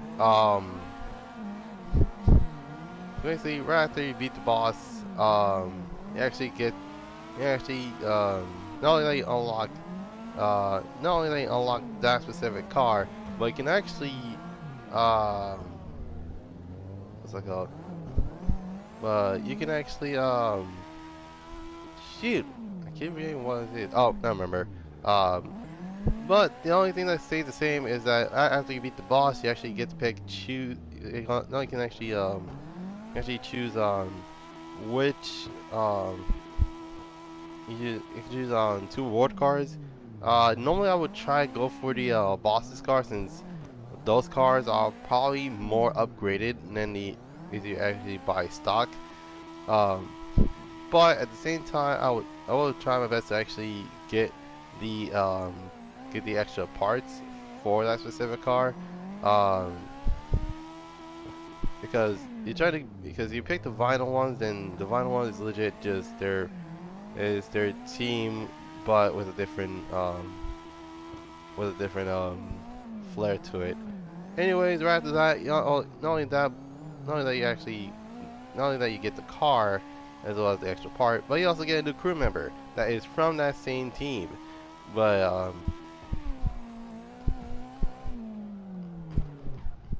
so yeah, basically what it is that the more races that you beat, the easier the bosses will get, and not to mention, the easy, like the more stuff you get, the more crew members you get as well, and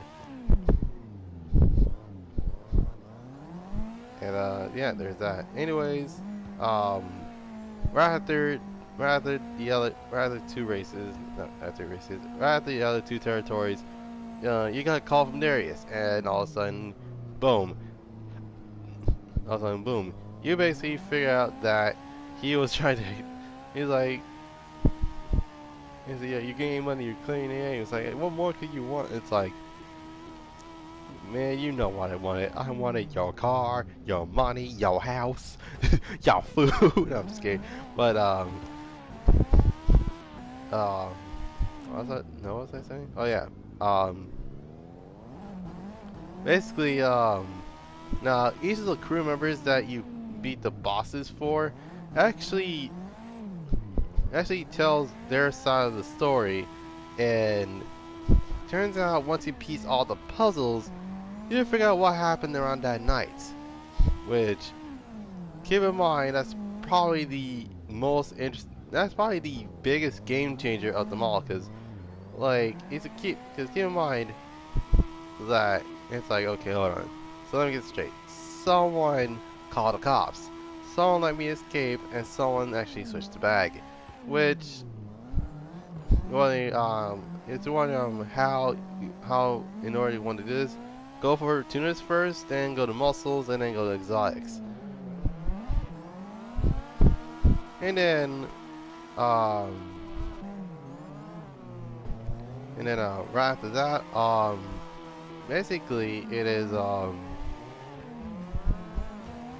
was I saying? Oh yeah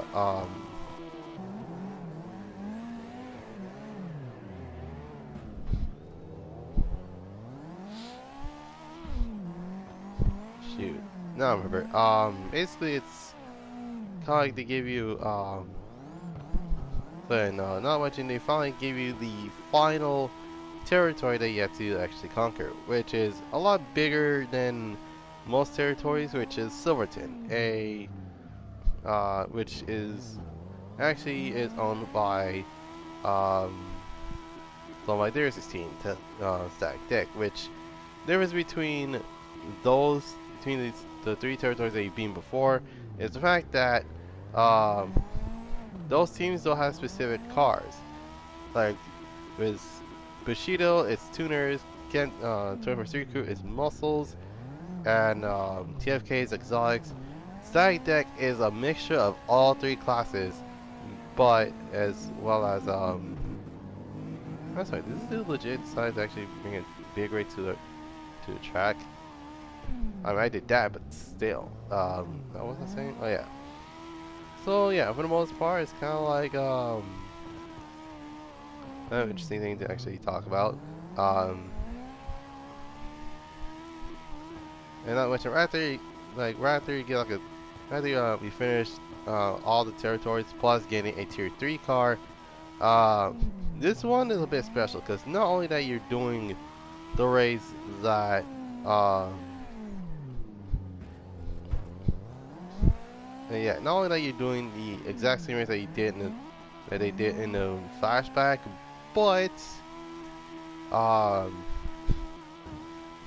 they got more advanced cars now, which I don't know what happened, but at the same time, it's pretty much pretty interesting to say the least. Um, and right after the candy race and the actual street race, um, you actually get to face Darius, and dear God, Darius is by far the second hardest boss to actually race. Now, the reason why I say second hardest is because obviously, um, because it's quite obvious, but yeah, Eddie is a lot harder than Darius. What was I saying? Oh yeah, play Forza Horizon like the very first one in 3 years. Jesus, a lot. And to the live stream, um,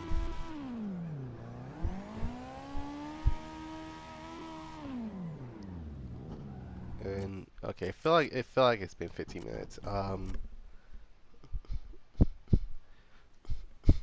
So yeah, right after you beat Darius, you actually complete the game. Not to mention you actually win a Audi Le Mans Quattro, which keep in mind there was a concept car for the Audi R8, and it was until around 2007 that they actually released the car. But instead of instead of a V10, it came with a V8, and then they gave a V10 a good not 12, a good 2 years later. But then again, um, it's not just about the story; it's about how the game handles a game. So in terms of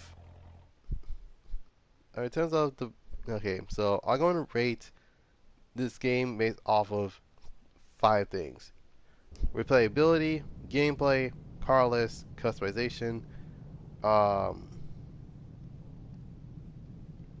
um, miscellaneous stuff, and the overall score. So, um, replayability, that gets a full-on 10 out of 10. Due to the fact that, well, not 10, but it's more like a, well, it's not a 10. Um, so in terms of replayability, I give it a 5 out of 10 due to the fact that once you finish the story, you can indeed actually redo the story again. Um,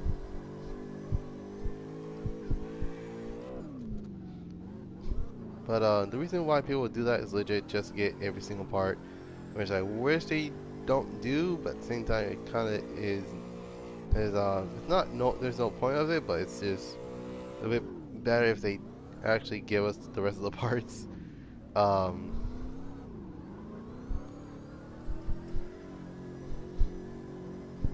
in terms of gameplay wise, I gotta give it a 9 out of 10 due to the fact that um although there is an absence of drag racing, which thank God, um, the drifting is actually is pretty cool. And keep in mind, I don't care how arcadey the drifting is. Um, it actually is probably the biggest thing that actually got me into drifting in the first place. It's not this game. It's not Gran Turismo. It's not even Fast and Furious Second Drift the game. It was needs to be Carbon, as well as Pro Street, but needs to be Carbon nonetheless. Um,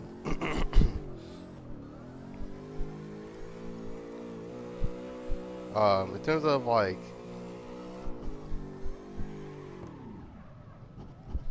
now the cops are back, but they're more they take a back seat of it. But then again, they're optional to say the least. Well, unless you're spinning down the highway and all of a sudden you just see like blips of, it's either blips or like a cop tracker that's on that's in your vehicle for some reason. Um, Another mention, the races are not bad either. I do like the canyon duels, the fact that, um, like the last 3 canyon duels actually unlocks cars that many people didn't think of. When it's like, wait a minute, what about the Lancer and the Challenger? And what was that Murcielago about? And it's like, mm-mm. Okay, so we just, looks like so we just got in. Um,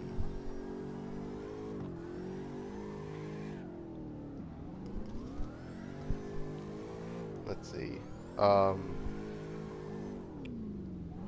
Car list. In terms of the car list, I gotta give it a 10 out of 10 due to the fact that not only that they introduced a tier list, but it also give us car classes as well. It's probably the only game I know that actually give us like car classes, other than um, other than Shift 2, but that's an entire thing for another day. Have I ever done East Tollgate? Yes, I've done the East Tollgate before. Um, though it's interesting, I just don't, because normally I stream. Let's see. Normally, I usually do either Springstone. Uh, Actually, that's one of the 3 locations that I usually do. This, East Tollgate, and I do believe, if I remember correctly, it was shoot, what was that called? I forgot. It's going to my mind, but I forgot what that one is. Um,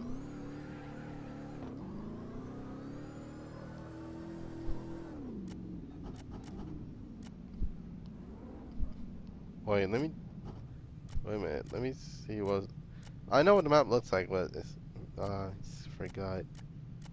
Okay, it's not that. Oh, Kami Road. I completely. It's like yeah. Okay, so I done.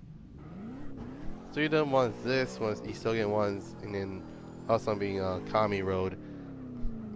But yeah, for the most part, it's kind of like that. Not to mention, due to the fact that with the addition of Nissan along with Vauxhall and many others, this game actually legit gave me hope that um, that this game needs. So it's like okay, we finally got the cars that we wanted. Um, and not to mention, along with the addition of concept cars, which hasn't been done until it has been a while since last time they added concept cars. It was Need for Speed 2 SE, which that was probably the coolest thing that ever done. Um, but in terms of like the 6/7 gen consoles, um, they have given the game what's that called? They were given concept cars. So for example, there are two in particular, and one is supposed to come out next year. Oh yeah, around that time it's supposed to come out next year, which was the Shelby GT500. And then the other two were the Dodge Challenger and Chevrolet Camaro concepts. And keep in mind, those concept cars were freaking huge. Specifically, the Dodge Challenger. Uh, Now you thought Challengers were bigger. You thought Challengers were big in real life. You should have seen the Challenger concept. Like that mess is bigger than the entirety. Not entirety, but what the really, man? LA block. I gotta change cars either way, so for the most part, uh,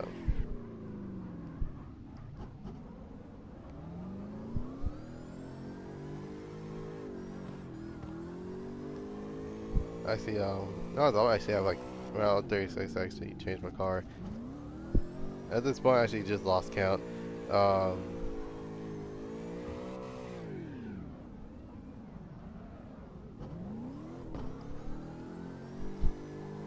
Customization, full on 10 out of 10. Reason being, not only that they added like regular parts, but they also added something new known as auto scoping. Auto scoping is a type of mechanic where literally it changes the way you look at your car.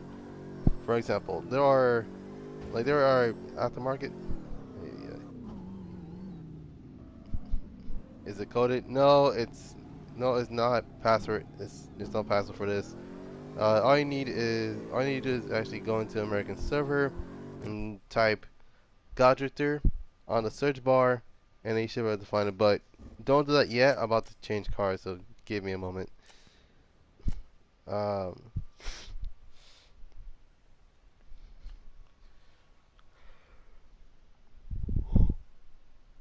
oh my goodness.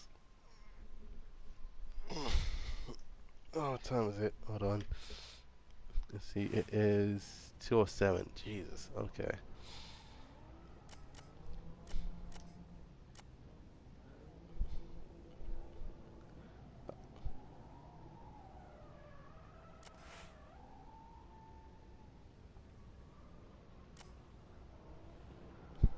Okay. So I'm paying the Fox by 8 next.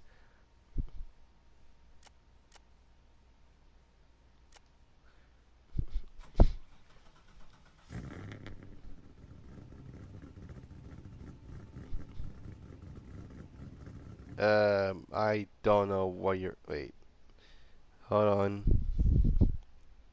Are usually like Forza games and like games that are also horrifying. I don't know to be completely honest. Like I don't know the question entirely. Like, are you saying like do I um? Because I don't know what you I don't know what you're saying. Um, in terms of customization, yeah, I give it 10 out of 10 to the fact that even though it lacked neon as well as the specialty customization, it actually adds something that actually changed the look of your car entirely. And then if you don't like the auto scope, then they always have like the um, you got the aforementioned wide bodies. Now, in terms of the older cars, like the Challenger, um,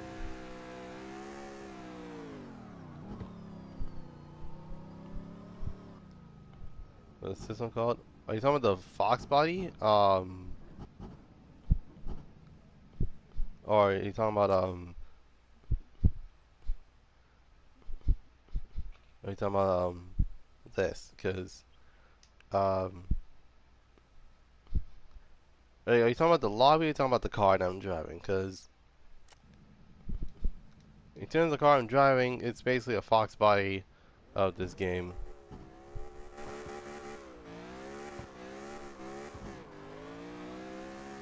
Server. Oh, the server is known as it's the American. It's American. In order to join it, you have to be an American server. Um, not to mention, all you do is type in Goddrifter. You should be able to find it. But then again, if you think, but then again, just letting you guys know, it can get very buggy in terms of like trying to find the lobby, if anything. And not to mention, they always refresh. They always refresh it every single like 60 seconds. Oh, 60 seconds. Yeah, 30 seconds. My bad. Um,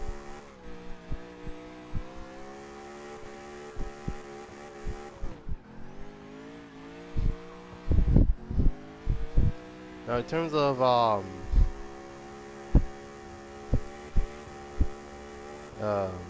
another thing. Oh yeah. Not to mention, uh, like the customization is not only that is not all of them are unlocked. So it's not like Pro Studio Undercover where every single wheel is unlocked for some reason.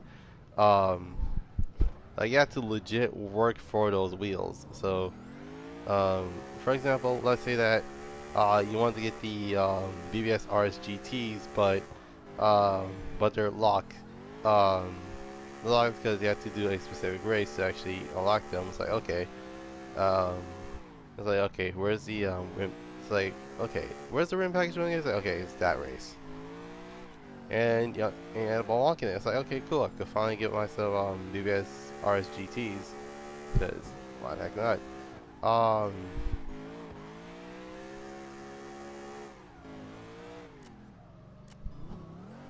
Okay, that's just lucky. Okay. Um,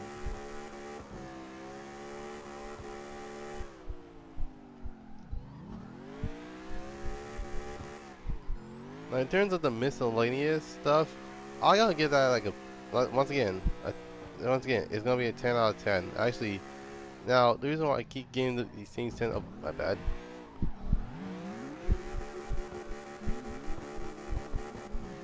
I was like, no, the reason why I keep getting a lot of these 10 out of 10s because I actually legit grew up with Need to Be Carbon, and basically, if you try playing these three carving today, unfortunately the servers are down. Not servers down. The servers officially discontinued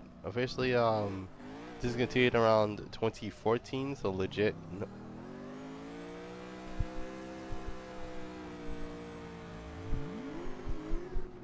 let's see. Wait, how do I change to American server if I'm on Switch?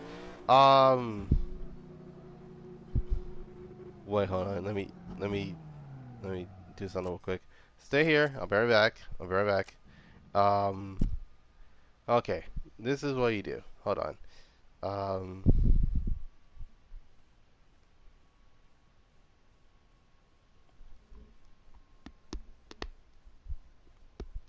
Hmm. All right.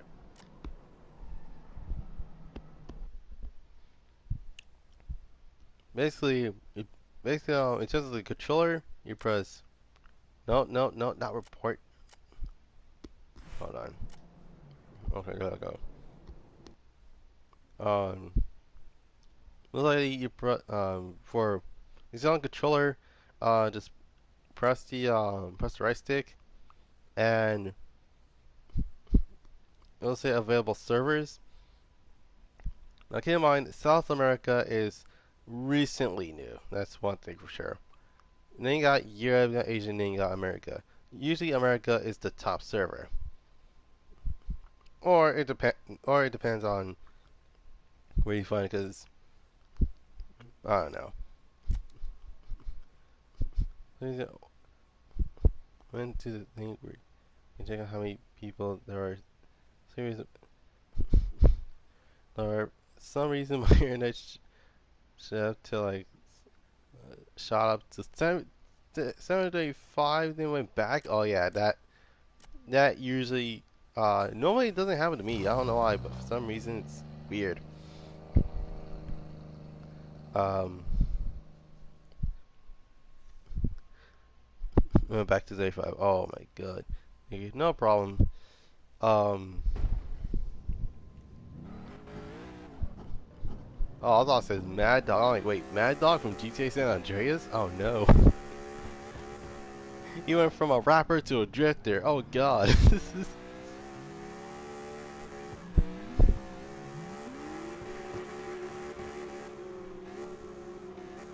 Oh my goodness.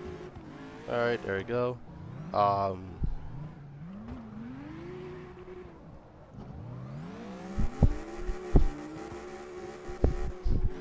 Now, then again, I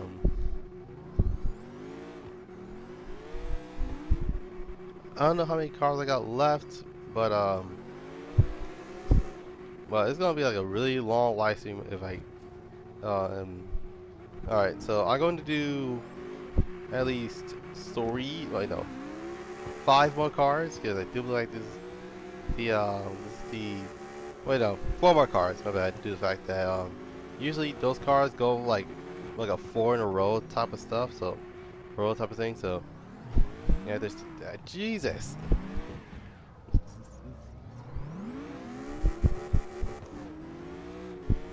They ain't forever tapping me in the back.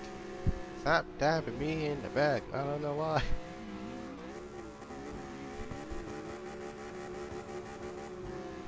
Oh my god. Fox Body, what have you been eating? This is.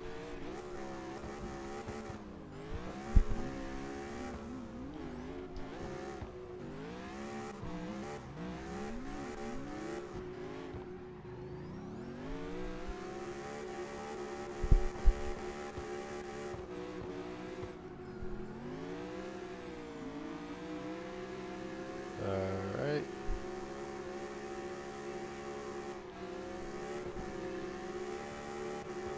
Oh Jesus. Oh my god, okay.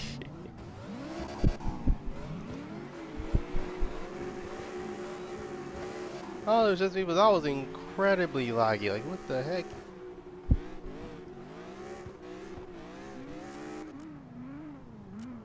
Oh my god, okay.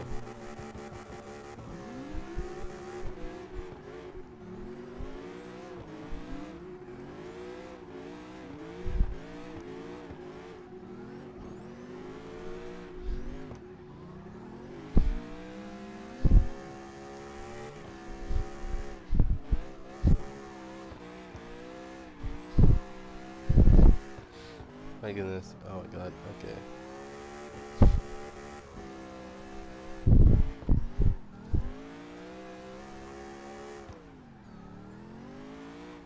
Speed side change, pure drift, ultimate angle. And I just rebounded for the wall. Like, what in the world? Not for the wall. Bounded to the wall. Okay. Not bounded. Rebound. Jeez, I can't speak today. Yeah, miscellaneous, I can give it a 10 out of 10 due to the fact that, legit, when it comes to the other modes in the game, it's pretty fun to say the least. Obviously, you got the online mode as well as the thing called Challenge Series, which, for those that don't know, this started around Need to Be Most Wanted, and it actually continued to Carbon. Pro Street didn't have it, Undercover has it, for the PS2 that is, yes, and not to mention the PS3. But for the PS3 version, you have to download it on you have to download it for as a DLC. But the thing is, it's kind of unfortunate the fact that they legit took a lot of the stuff out from the expanded cover. So yeah, I'll be back. Okay. Oh jeez. Jesus. Okay.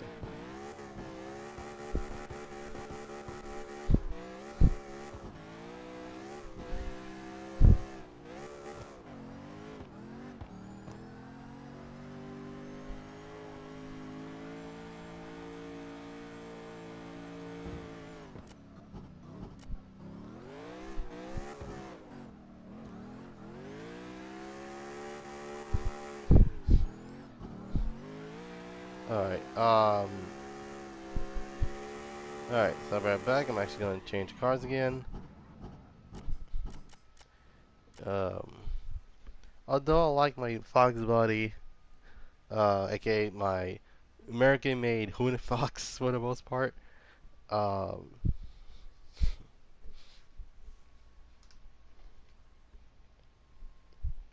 got the Hoonigan, no, you got the Hoonicorn, the Hoonic truck, and then now you have the Hoonic Fox.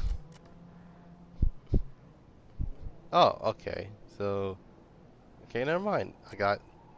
Wait, no, actually, I can keep going. I just realized, like, wait a minute. If I do 4 more cars, and it'll be like, dun dun, and then done. It's like, wait, that leaves these 3 out. Okay.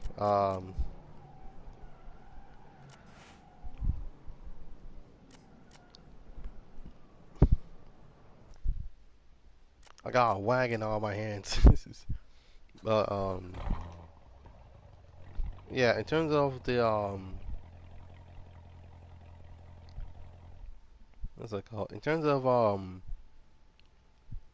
the vehicles that in terms of the challenge series, you also win extra awards. So there's that. And last and certainly not least, the overall score. So due to the fact that oh, I forgot about the story. Story, um, it, it was kind of confusing, but I got the gist of it right off the bat. So for the most part, in terms of the actual in terms of story mode, yeah, story mode gets like a full-on 7 out of 10. So story 7 out of 10, gameplay 5 out. Yeah, wait no.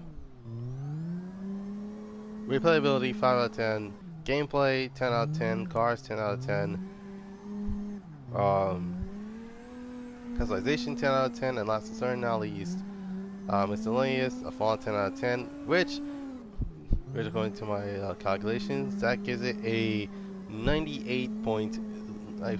And this is probably the first ever almost close to 100, basically being a 98.9. Now, the reason why I put a 98.9 is because obviously the fact that there were 3 10 out of 10s,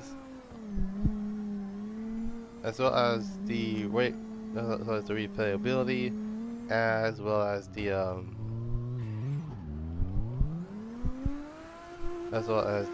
miscellaneous stuff. But more or less, it actually is pretty interesting thing. So yeah, Need for Speed Carbon came around 2006, and it was actually my second Need for Speed game. First being Need for Speed Pro Street, which I'll be talking about that in the next Car X live stream. So there's that.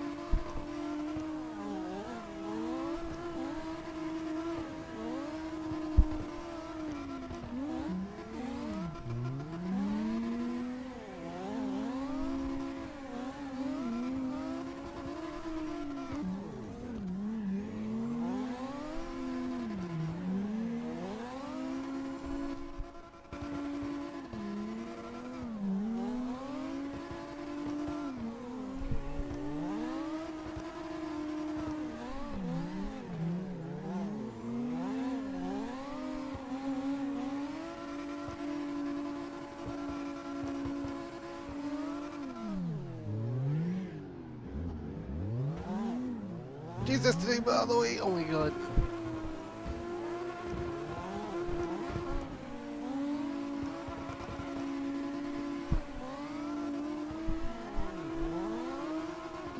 My goodness. If it was the sedan, it'll be pretty. It appears to be more hilarious, but actually, this is actually funnier. Coupe, I wouldn't mind. Sedan, it would be pretty funny. The wagon, on the other hand, is probably the funniest of the three, due to the fact that I'm drifting a very long wheelbase wagon.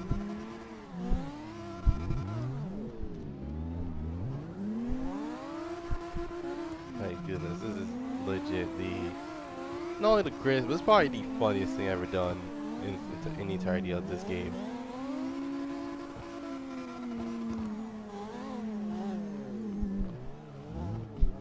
Okay, I was about to say, like, wait a minute, what? like here's my ultimate setup. Is that a? Okay, that's it. That's probably another. I don't know what that was based on. I do remember that. Hmm. I don't know what that's supposed to be. I do believe it's supposed to be another Lada, but the only Lada I know is the one that's like. I think it's called a 2107. It's what it's called. It's Russian. That's one thing for sure.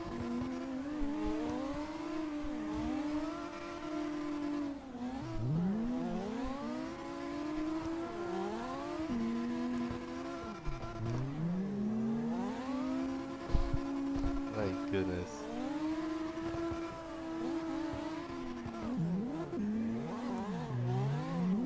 Come on. Oh jeez. Oh my god. Jesus. There is such a thing as brakes. Use them.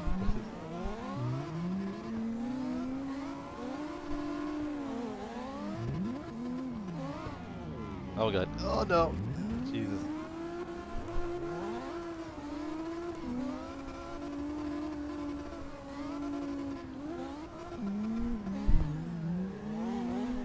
Thank God for long wheelbase cars, otherwise I'll be able to actually drift the absolute mess out of it.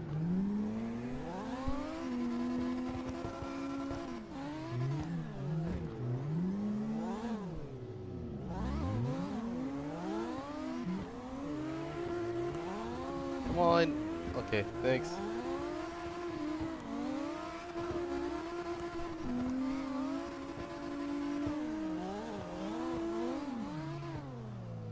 Shoot.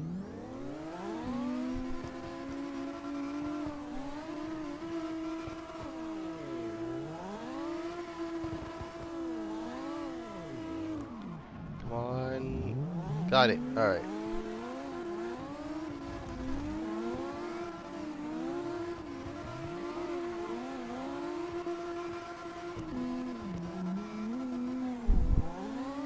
I mean, I totally know what I'm doing.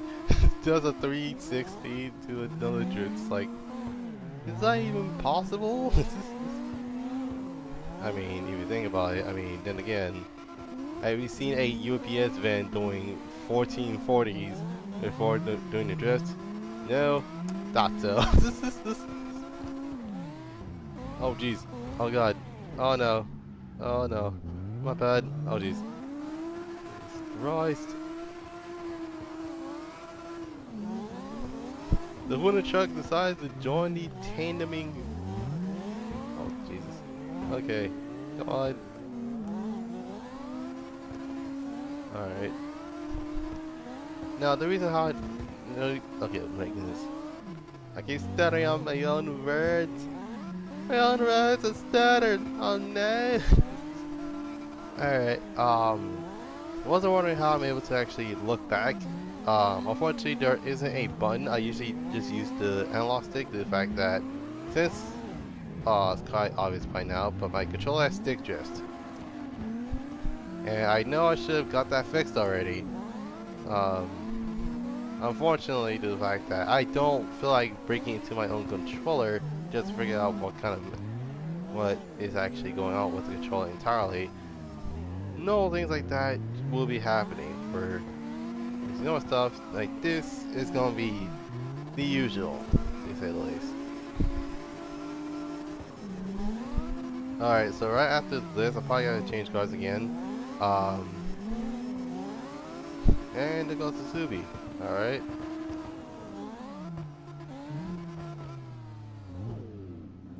Alright, I ain't going to switch cars. I'll be right back.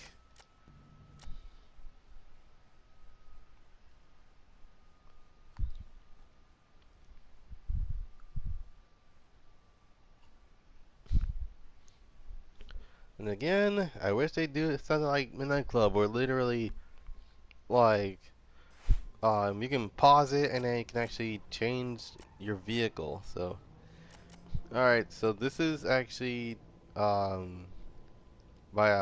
Team GreekCarX S2 Doubt, has, IS300. And after that, it'll be the Jesbulance, the, Remesis, the VIP Laurel, and then the VIP Benz, and last but not least, my fully just car R33. So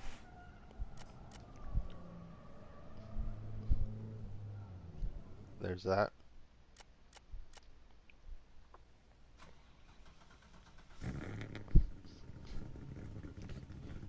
So in terms of how many, in terms of the cars, in terms of the timing,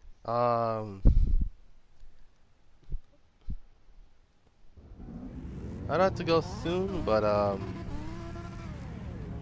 for the most part, it's um, it's kind of like that for the most part. It's 2:30 for me, so it's probably gonna take at least 3 hours, but it should be fine. Um,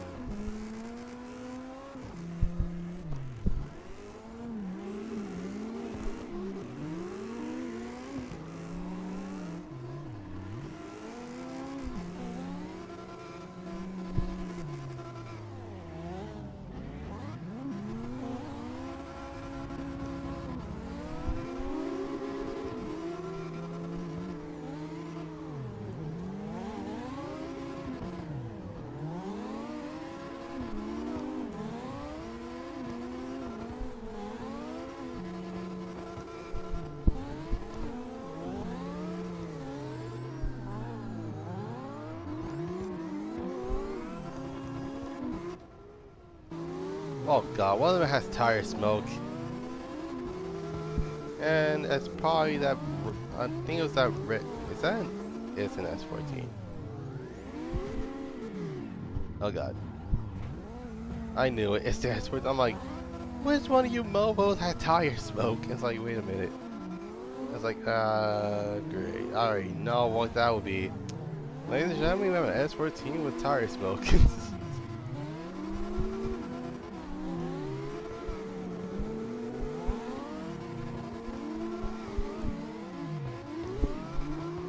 Yeah, cause I'm like, what the heck's going on? Like, why is like a hint of red?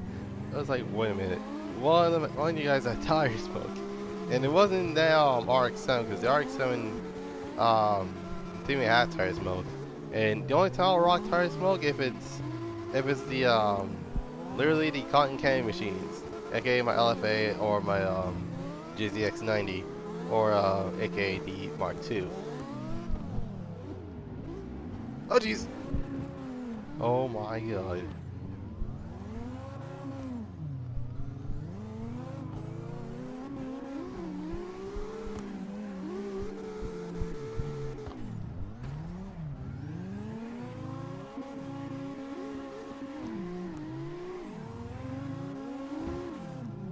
Jesus, can I at least turn? Thank you.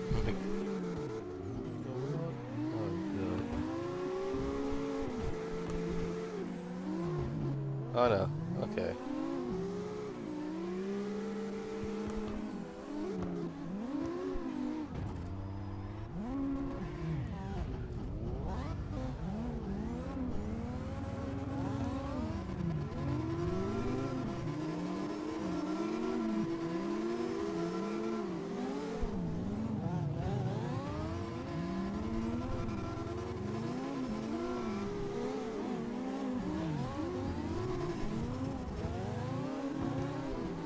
Keep in mind, I'm using a I'm using a class 2 car. This is versing uh, versing two S14s, an RX-7, and I do believe there's a Unit truck, not Unit truck, Unit truck in the back. Oy, oy, oy. I can hear that. I hear that rotary. Oh my god.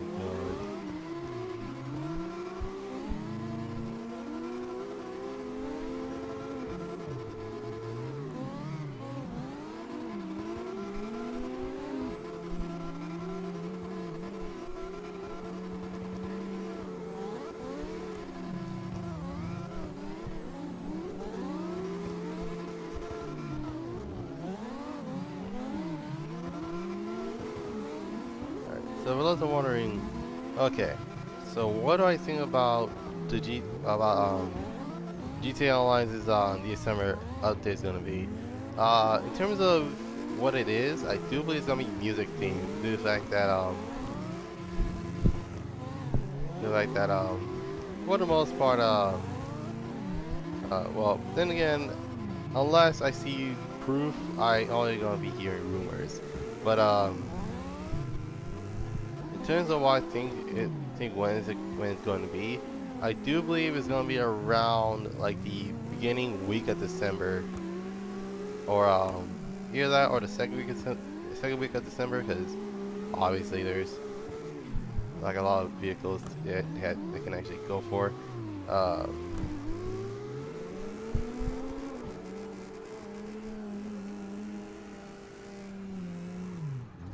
Jesus, only my God, like okay, no, I was about to say, like, wait a minute, 10 people, and all of a sudden I just saw the I was like, oh, the red on red S14 just lagged out. And no, it's 8. Okay.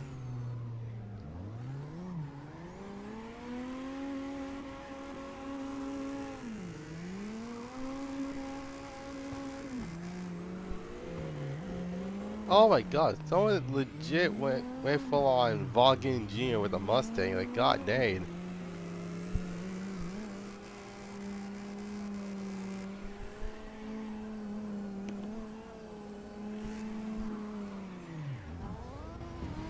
Come on. Oh no! I was so close! Oh my god.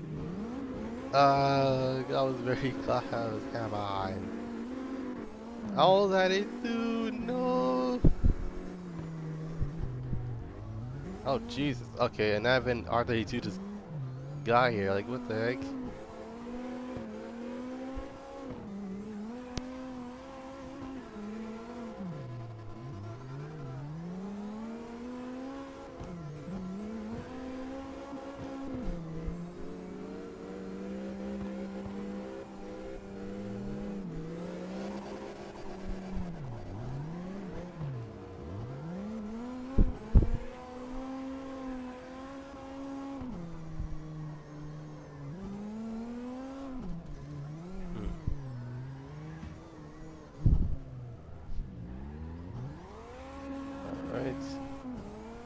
Alright. If it hits, now in terms of like the timing, if it hits like 2 hours and 45 minutes, I'm actually gonna change cars again.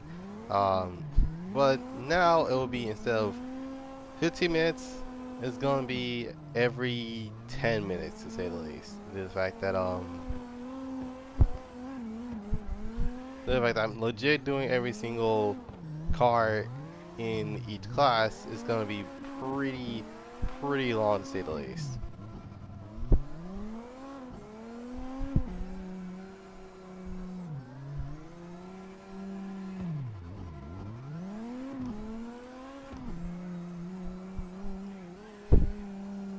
And my goodness, alright. Oh my god.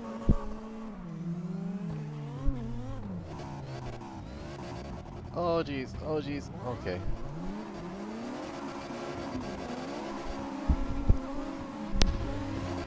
Oh my god! God dang!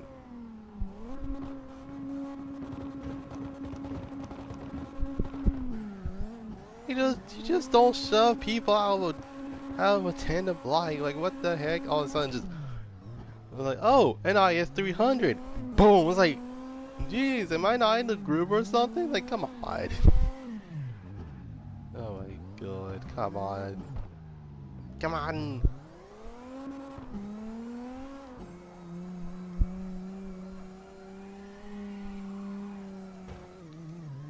Oh my god, this dude legit just shoved me out of the tandem line.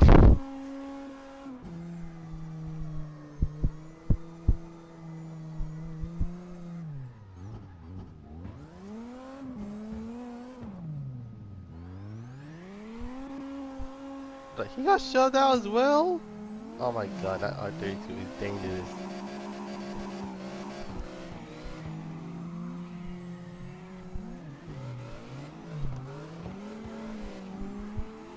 I've seen that tap before, he's so dangerous. Oh my god.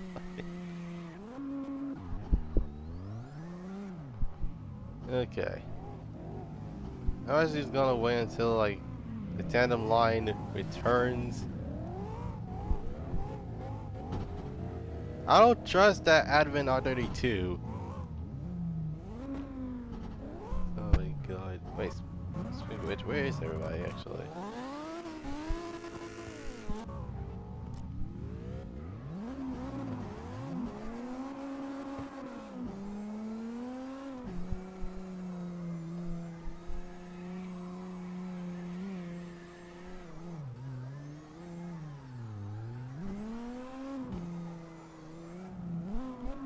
My god.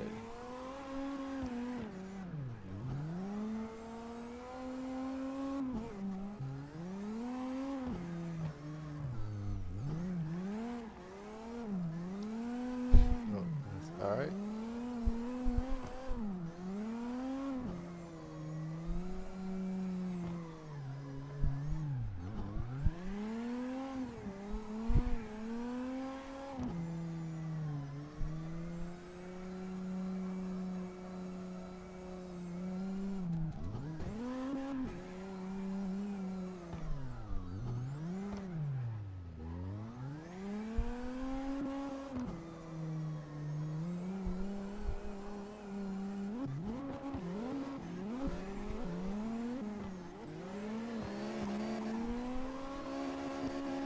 Oh god, someone's tire smoke. Yeah, bro, I gotta go. So yeah, bye. All right. Oh snap. Okay, let me. I literally forgot. Like, wait a minute. 2:45. Shoot. Let me change cars. Oh my god.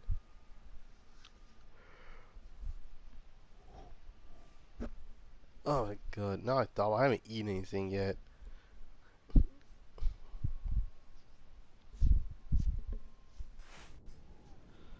Oh my god. All right. Okay, so we got the. Okay, so we got the Jispulence, and then we got. Well, I'll probably end with the Jispulence. Um. Excuse me.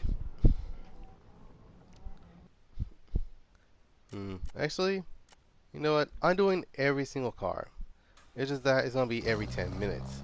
So once it hits 2 minutes and 55 seconds, then 2 minutes. If it's 2 hours and 55 minutes, then I'm gonna change cars, and then it'll be 305, 315, 325, and then 335 will probably be it.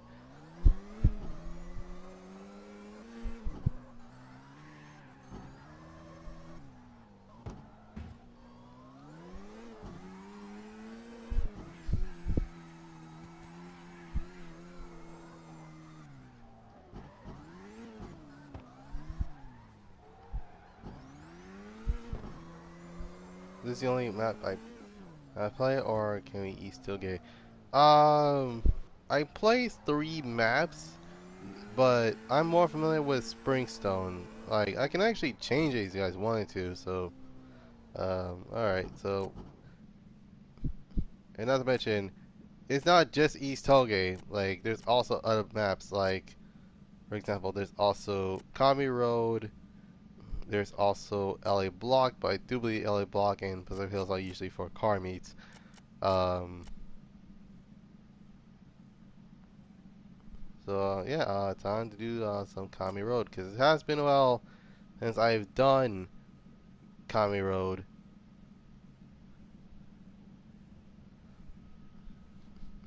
But someone says no. It's like, no, you want East Tailgate. It's like, well,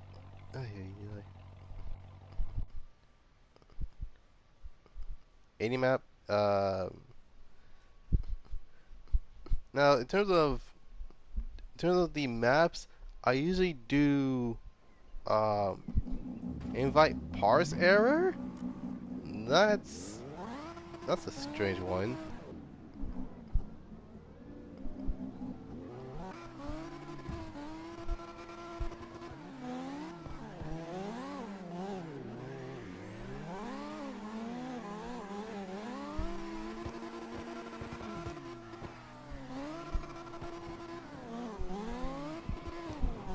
But the reason why I don't do the parking lot, Jesus Christ, don't you?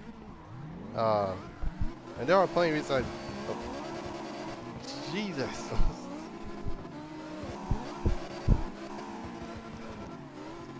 Now the reason why I don't do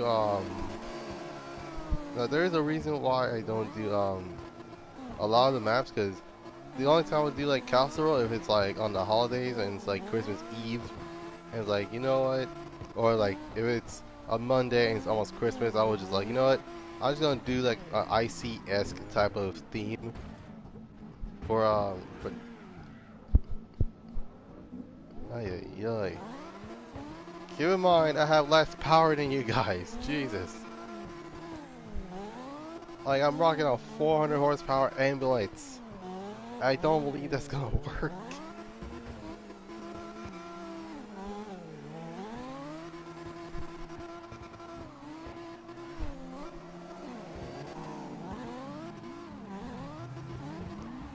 Oh Jesus Christ.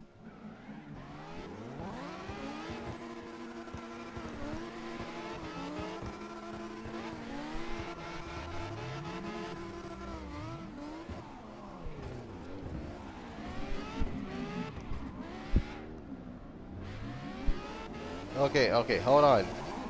Let's have the most powerful car get first. Then second powerful, third powerful, and then the least powerful. So that means I'm in last. So like what the heck, man?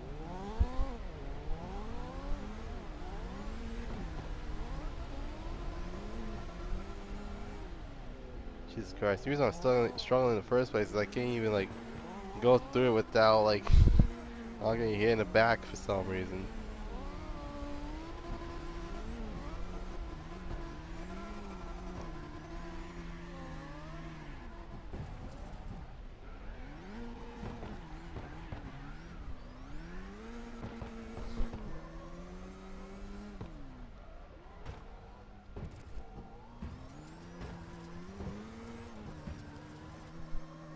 Holy crap. Oh jeez. Oh my god.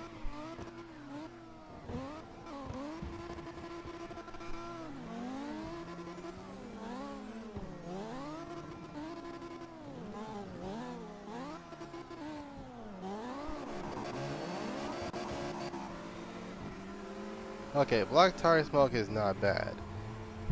I just don't like color tire smoke. Oh jeez! What in the world?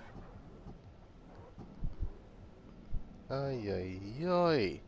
That was really unnecessary, Unicorn. Like, what the heck? I literally got T-boned by the most legit heaviest piece of machinery of all time. Like, what the heck? Like, my guy, my car weighs at least 1,900 pounds. And the sign is, oh yeah, let me just, boom. It's like, you know what? I gotta do what that one guy did in the Burnout Gameplay, and was that? Boom, T-bone. It's like, oh yeah, he's legit the reason.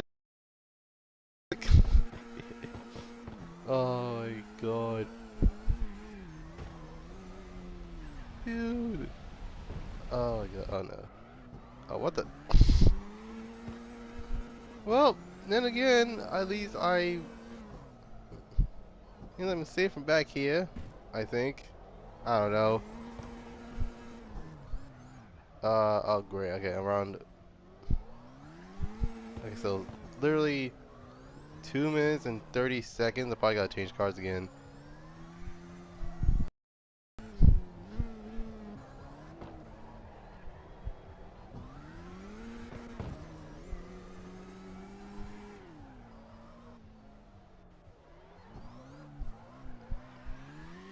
My goodness, I actually do love this kit.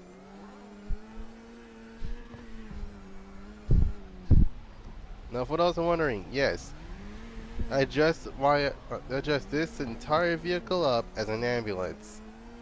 Well, a drifting ambulance, so a driftulance? I don't know. I'll probably have to workshop that.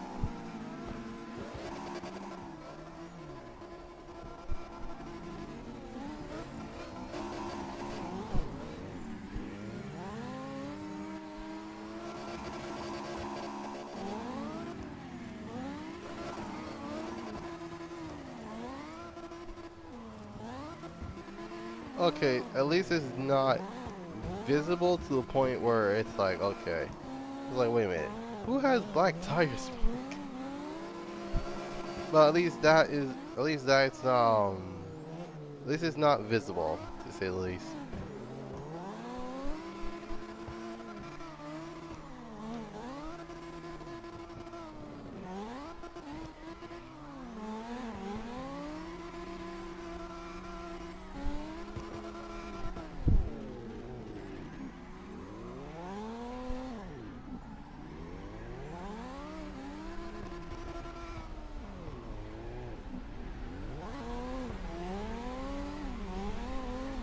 Alright.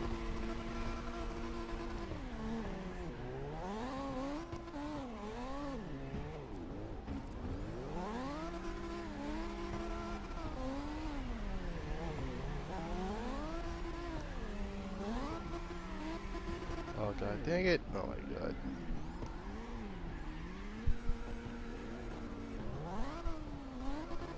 Okay, at least we're doing two at a time, because otherwise it will be full on claustrophobic.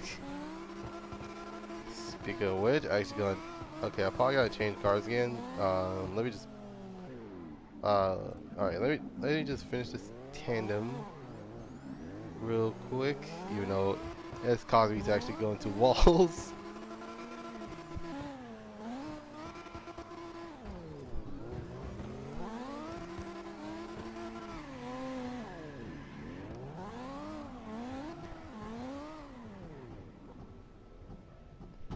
Alright, like I'll be right back. I'm actually gonna change cars for the most part.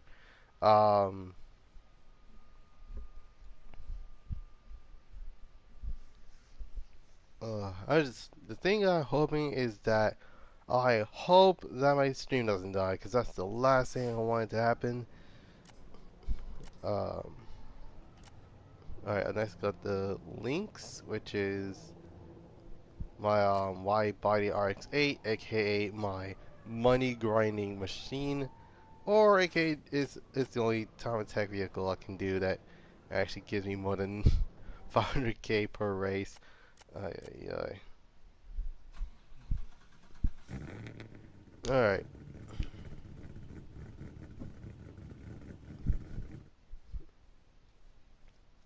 And also, I think I'm do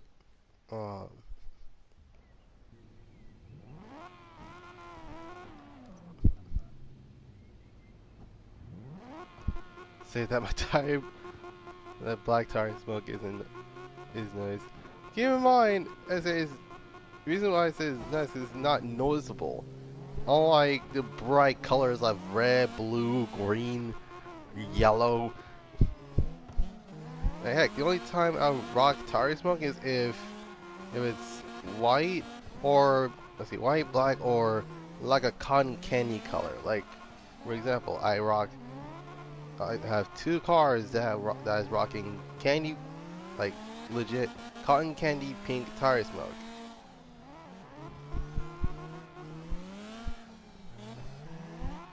But other than that, it's actually fine.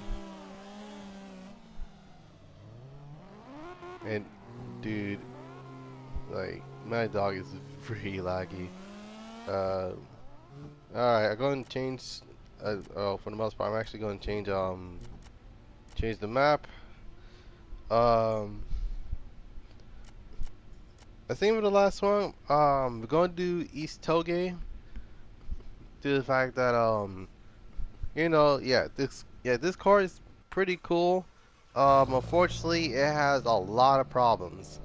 First and foremost is to the fact that um the reason why I couldn't get any tandems because legit is claustrophobic. Red Rock, no, East Toge.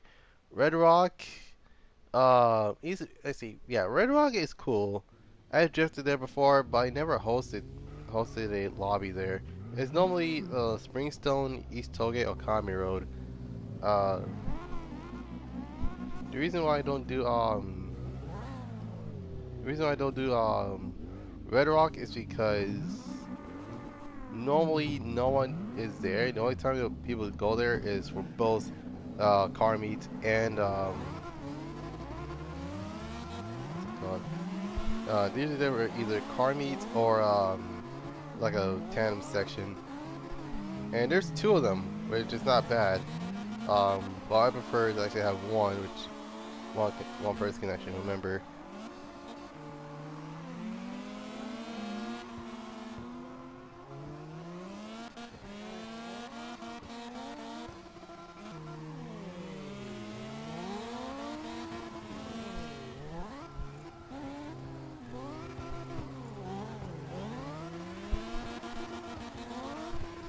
What the? Really? These are like, oh my god, I don't like Easter game. I want to go back to Springstone.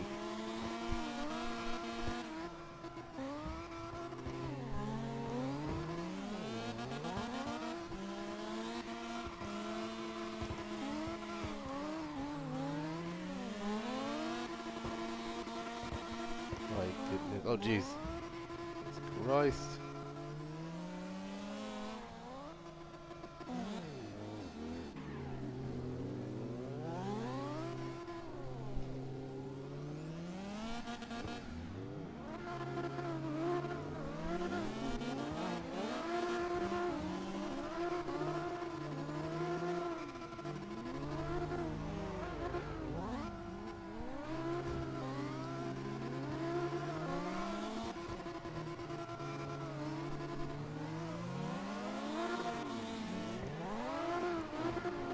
Oh god, come on, RX-8, come on. Oh jeez. Okay. Oh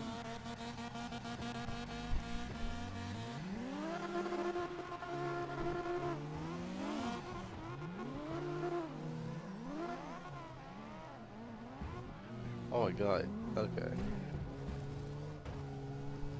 See? Oh my. Wait. No, actually, it's not the fact that we keep running to each other. That's like that is like our only problem. We keep running to each other for the most part. Um. Okay. Most powerful go first. Second powerful go second. Third most powerful go third, and Pari will go last.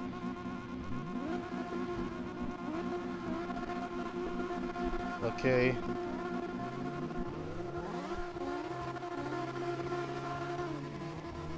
Oh great. He has a delay.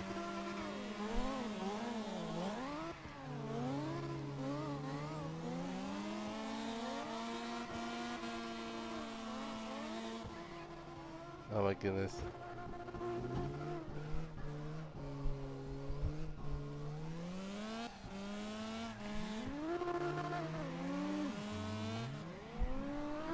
Oh my god.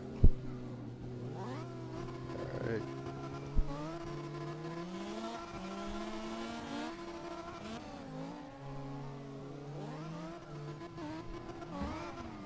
My bad.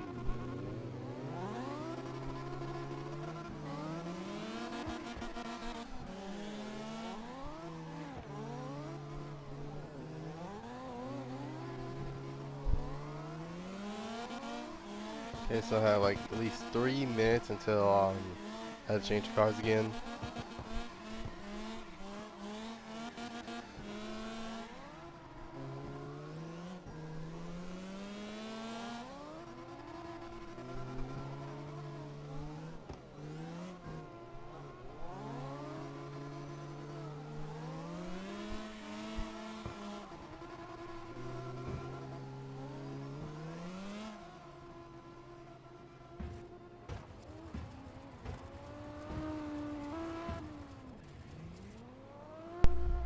My bad. My controller died.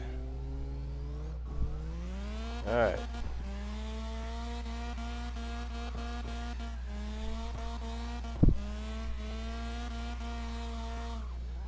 Oh my god, okay, we're good.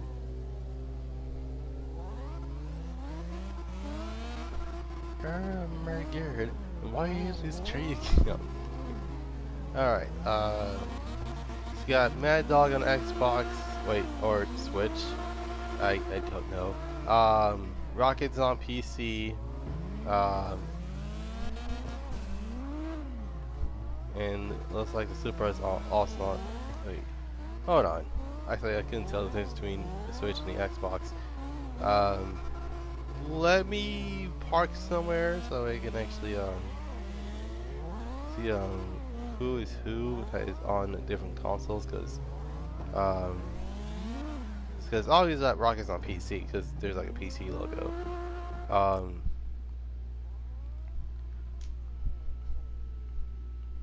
okay, so they're both on Switch. Okay, and then Rocket and Soul is on PC, and then Viper is on me and Viper are on PlayStation. So there's that.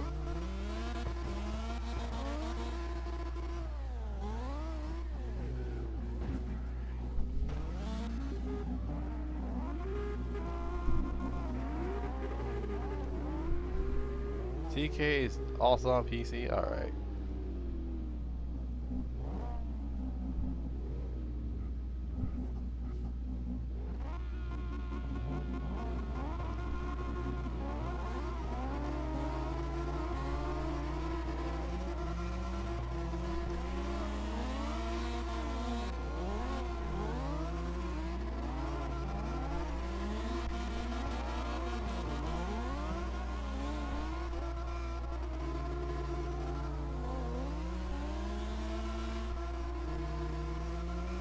My goodness. Alright.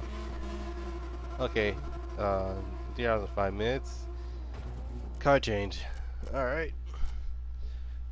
Don't worry, I still gonna return. It's gonna be with a different vehicle entirely.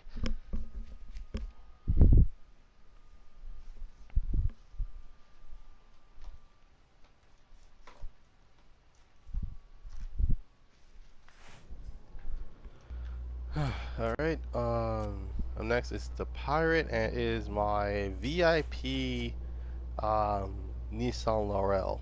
Now keep in mind we didn't get the Laurels in the US. The only time we ever got, the only time we'll get a Laurel is if they're like 25 years old, which I basically think they are. It's just that I don't believe people actually get one of these sedans from for different prices. Wait, hold on. Let me see. Wait, let me check what year did the Laurels came out. Okay, Nissan Laurel.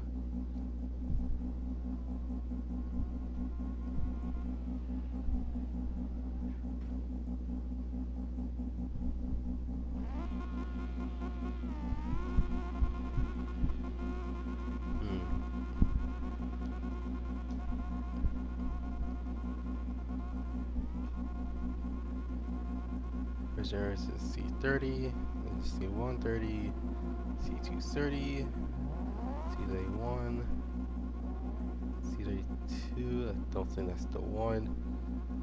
C33. Okay. Okay, yeah, excuse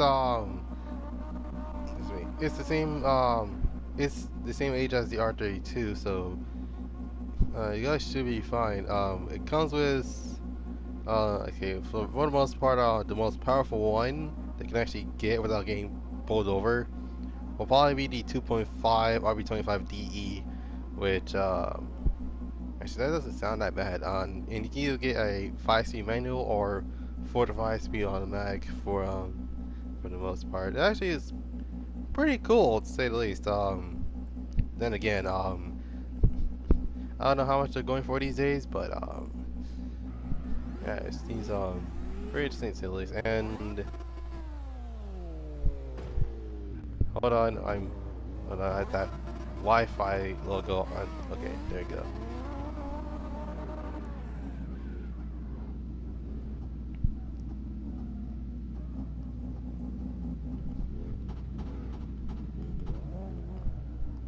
Okay, let's see who's here. Okay, so it's all 5 of us. All right. Um, let's get started.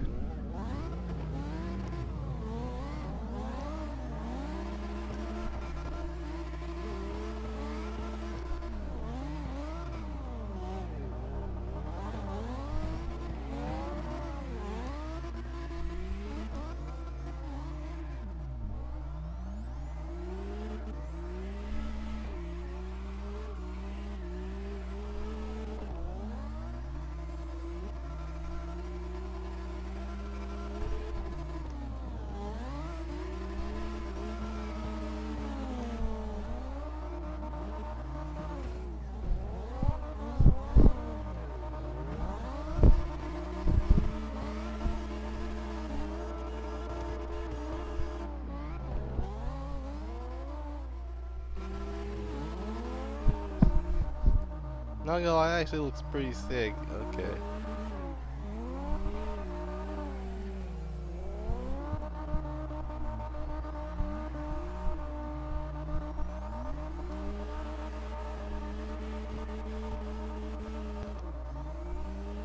Now there's something that's a bit similar to this, and it'll be known as Nissan Safiro. It's kind of like Japan's version of the Chevrolet Impala in a way.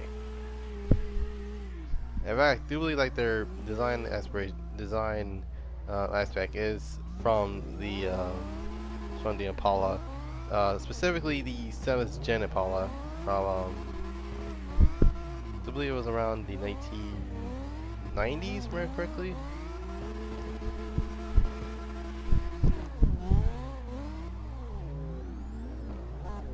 So like I said, every 10 minutes I'm gonna be changing cars. So each car is gonna be very, very quick for the most part. They're gonna be changing. So,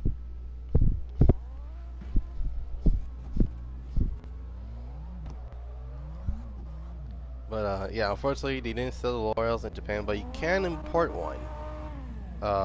Because due to the fact that they're legit around due to the fact that these cars are around 25 years. Oh Jesus Christ!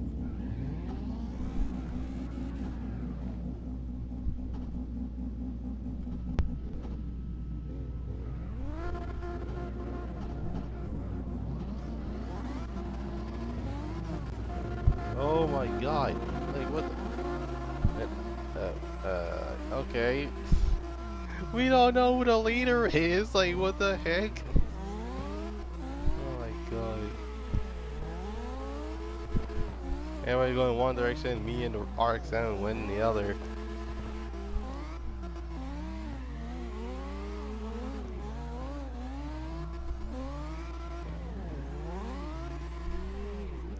Oh my God! Come on, Laurel, come on. Laurel don't play games, like what in the world?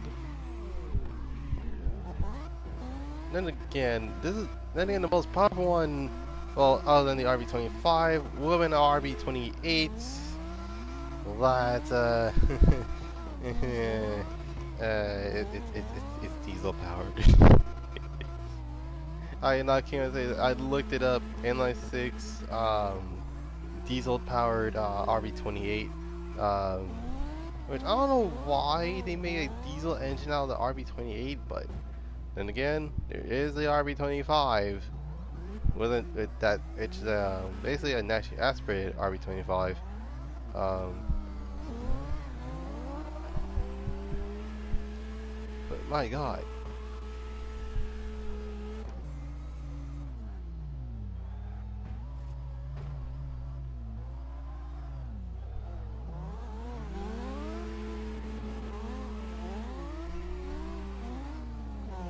oh jeez.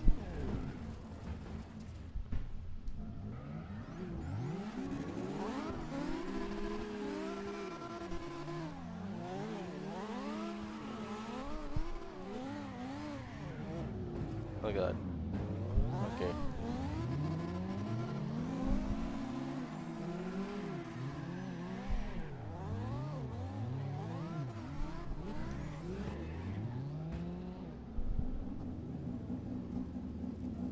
VIP Laurel for the win.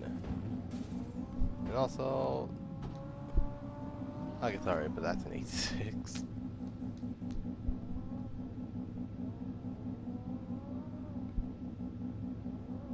Alright.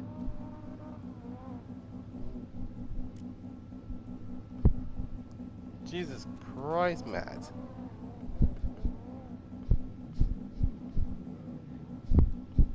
Good soup. Alright.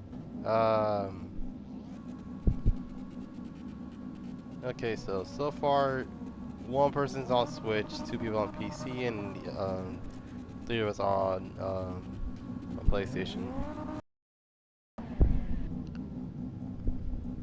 Alright.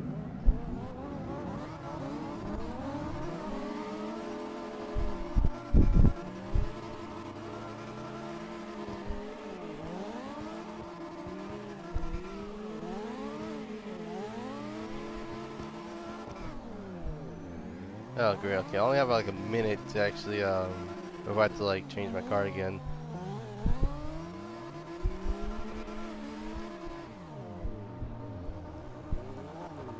It's crazy that a lot of people didn't realize that the Laurel is actually importable. Due to the fact that the car had that the C33 came out around 2000, not 2000, around 1999, yeah, 1989, and ended production in 93. So it has like the same lifespan as the R32 in a way. Oh snap, okay. Alright, right after this tandem, I'm actually going to be switching cars again. Um, Now, keep in mind, typically the second to last car is a Benz, and then the last car will probably be the R33, um, which you can also import for some reason. I think it's also the same thing with the Lexus, not Lexus, the Toyota Aristo, the first generation, right? Correctly.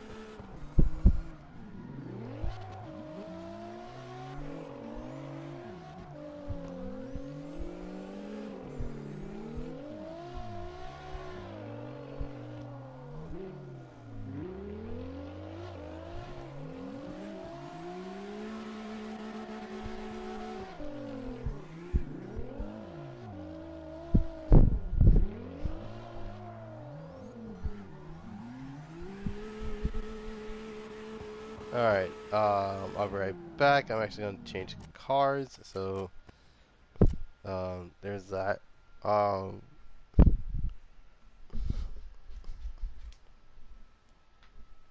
I'm going to go from having a very good drift car to having a really bad drift car because I have yet to actually figure out the potential of this Benz, aka the Imperior, which I made a VIP build of for some reason. Hey, at least it looks cool.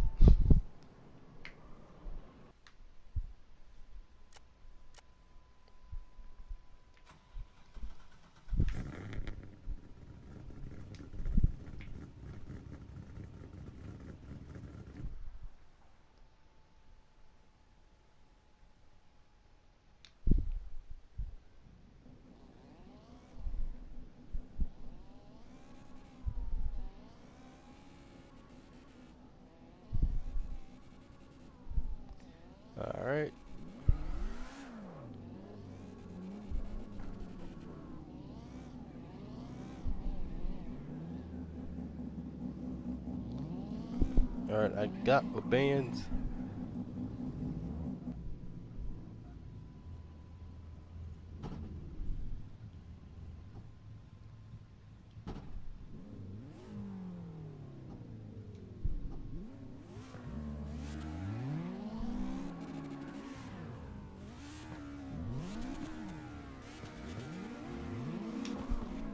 What the heck was that?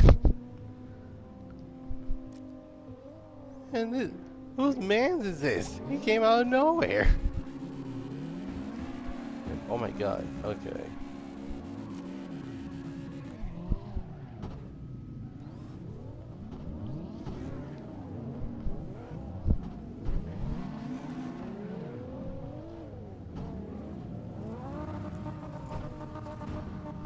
Okay guys, I need you guys to make some room.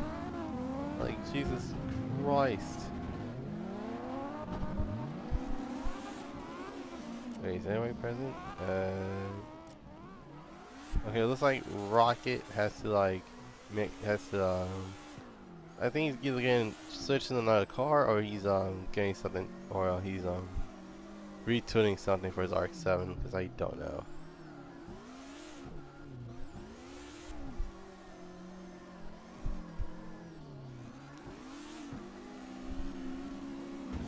Oh, what the heck?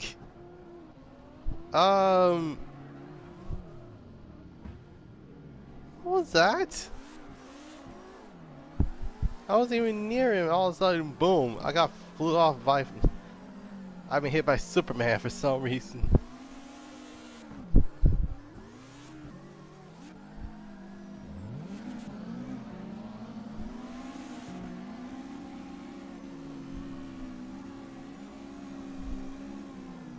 I thought everyone's like drifting at in a Japanese car, and then there's just me with this Benz. Like, yo, got RX-8. What do you got? Oh, I got a Subaru. What do you got? Dude, I got bands, man. I got bands. Oh my goodness.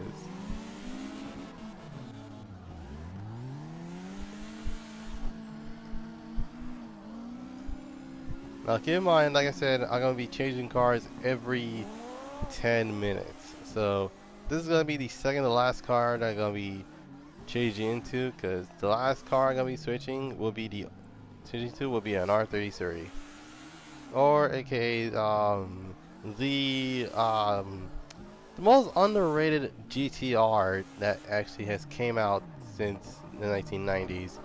Everybody liked the R32, everybody liked the R34, but the R33 is so underrated. I don't know if it's just me, but I do believe it is underrated.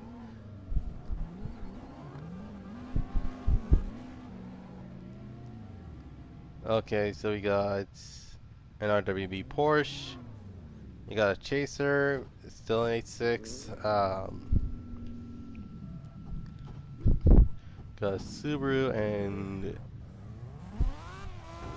what the? What are you doing? Oh, he's in the one via. But I was wondering, what the heck? What do you mean one via?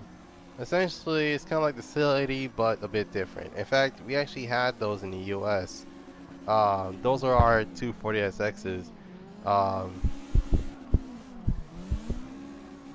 But the only difference between those two is the fact that the 180SX and the Sylvia had two different not only two different faces, but also have two different body styles.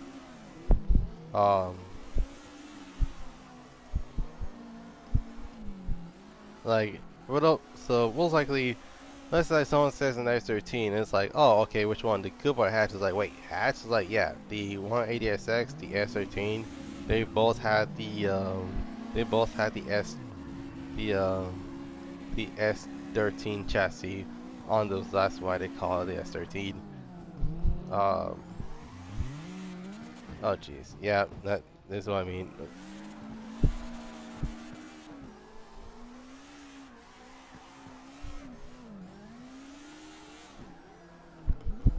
Now, the turn 1 via is actually quite simple. It's like a C80, but it's a bit different. Instead of, it's literally the Cell 80, but opposite. It has the Sylvia body, but it had the front end of the not 240.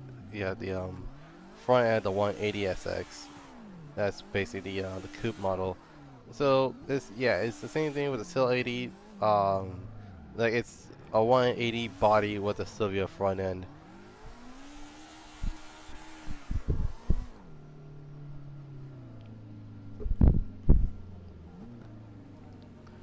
And yeah, that's basically about it.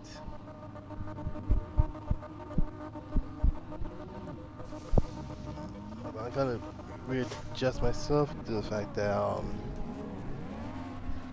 basically cross-legged.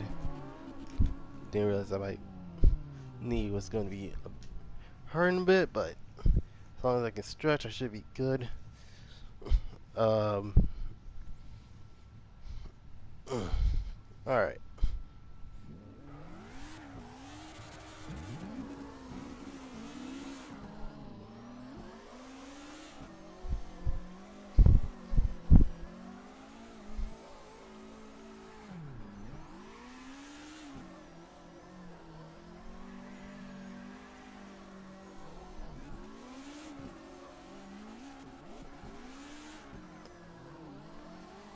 Okay. Um, Now we're at we got 1 more minute until I can actually change the car.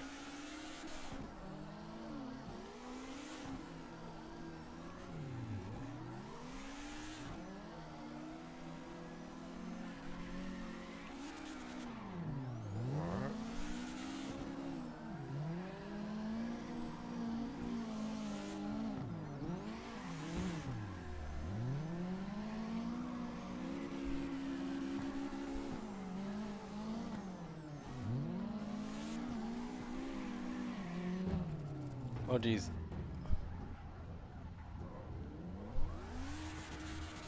Okay, we're good. Oh my god, I was like, oh jeez.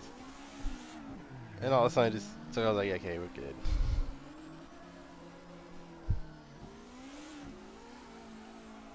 And 3 minutes and 20 minutes.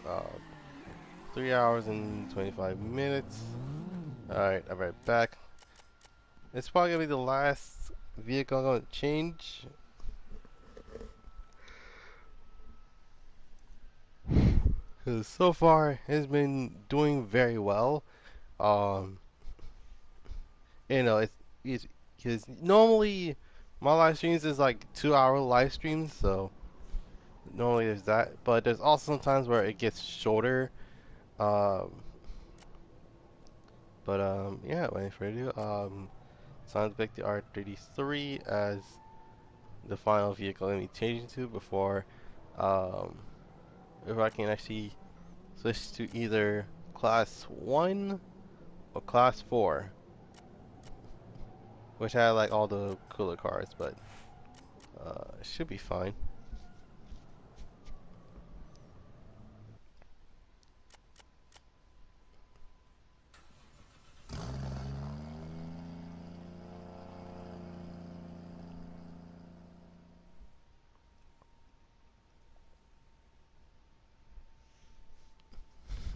All right.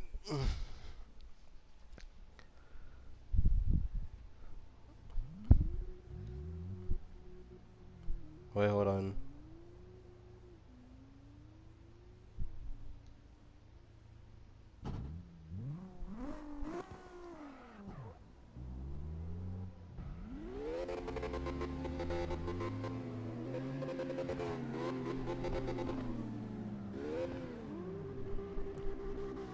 We got Sylvia, a Z, an RV, RV8, R, an R series, another S chassis, and then this dude's the drifting in that SUV. All right.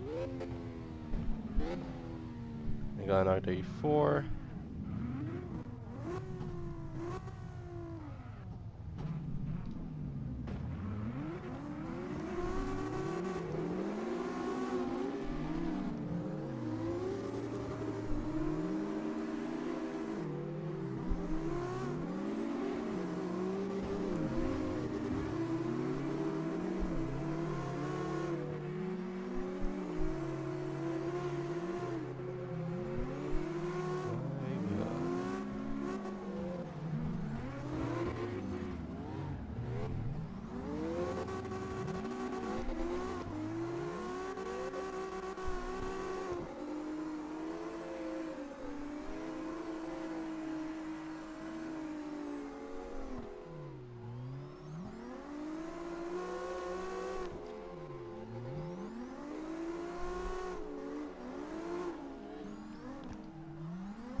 My God.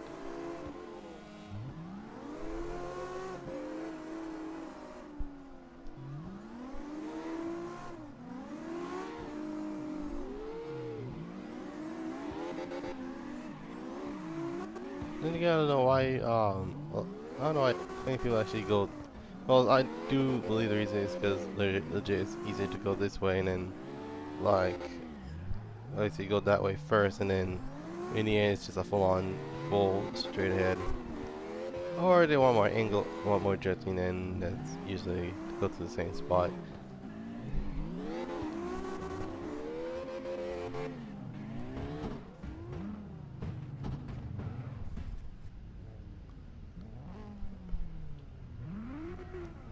Alright. See, what time is it?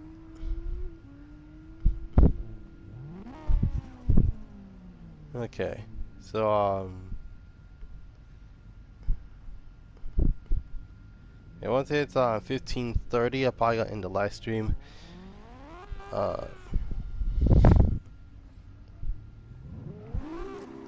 and oh snap. Okay. Most likely, I don't know if this, but I do believe some of you guys might be getting lagged out due to the fact that the fact that the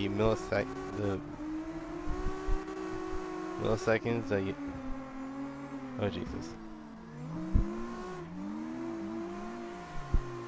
Right, that the milliseconds is usually like it's not supposed to be too high, but it's not supposed to be too low either. Well, it's supposed to be low, but it's not supposed to be too high. Like, I kid you not, remember one of the live streams I've done, one of the players actually was, mostly, yeah, one of the players was like around 1,000, like at least 1,600 at best. Like that's a lot for someone to actually get their internet to be like that. I don't know why, but I do believe he fixed it. I can't remember, but yeah, for the most part, it's pretty interesting to say the least.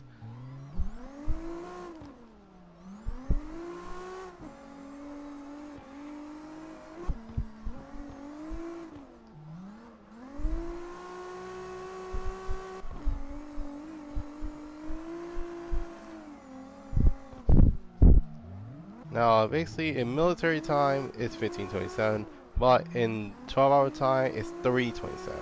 So, yeah, there's that. My God, this person's gonna join in around like 3 minutes before I have to end the live stream. Well then.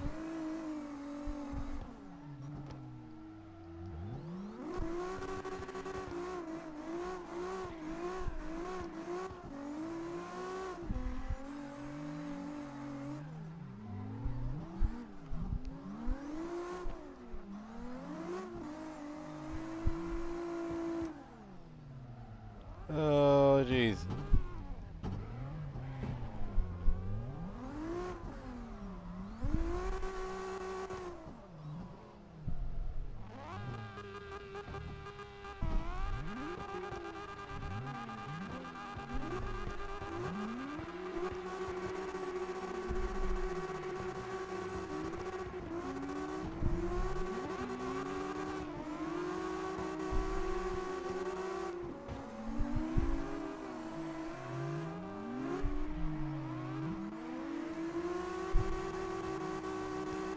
It's R34 in front, I mean R3. Oh, jeez!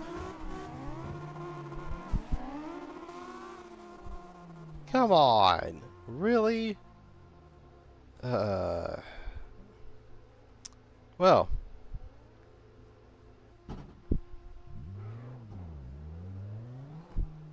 Not gonna like, man, this is some bull. Like, this dude legit just came by, boom, T-bone, and I'm on the second roof. Okay. You know what? I'm just gonna return to the starting line to the fact that it's like, okay, we was doing so well, all of a sudden, boom! I got hit by an S13, I think. I think that's what it's called. Um, Yeah, yeah. No, it's still drifting. Toxic marking at S15. Darn you, S15, and darn you, S15. Your complications with the U.S. Like, come on now. Oh, Jesus. Um.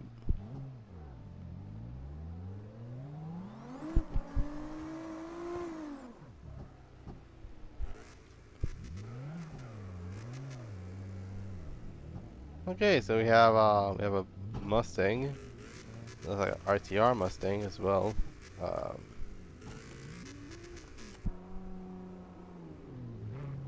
Okay.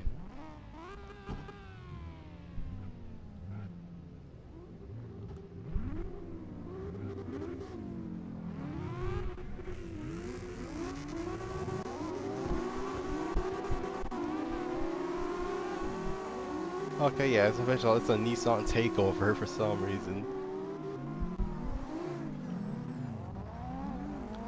Okay, okay, so yeah, we have a Skyline, we got an S15, I'm in the R33. I do believe someone's in the S13. I'm surprised I haven't seen an S14. I do believe, like, there was only one, and that was the one with the full-on red tire smoke, which I don't know why, to be completely honest. Uh,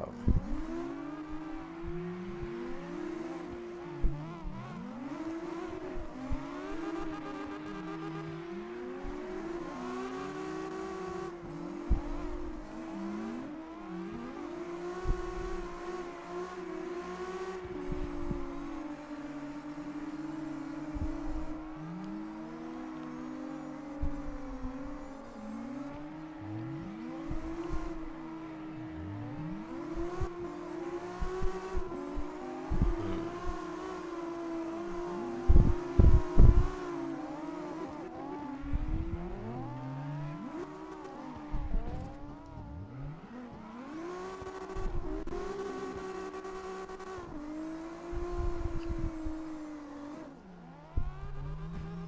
Oh, snap, okay.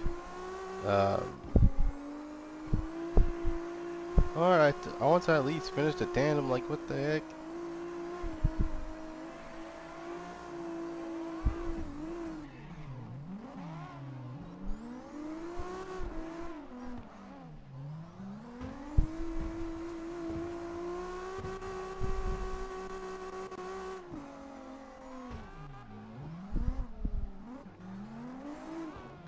Alright.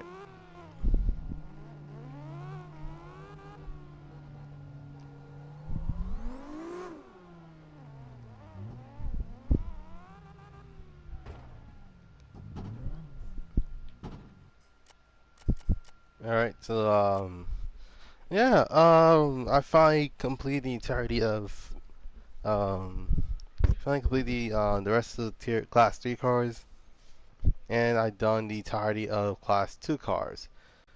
So, I do believe, like, next week, like, next Monday, I'm probably gonna take it easy and probably gonna do the Class 1 cars, because those are, like, the quickest one I can actually do, quickest ones I actually can do.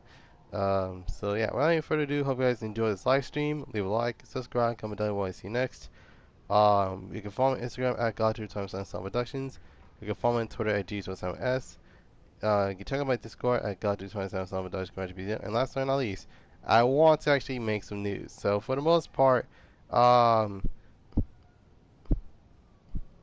for those who are wondering, how would you feel if you want to see the LA Auto Show? Which, for those that I know, the LA Auto Show is the show I usually go to every single year, except for 2020, due to the fact that the pandemic happened, and I'm thinking like, you know what? I'm going to show them what the car culture is like in Los Angeles, as well as not entirely California, but more likely like the other show. It's pretty sick.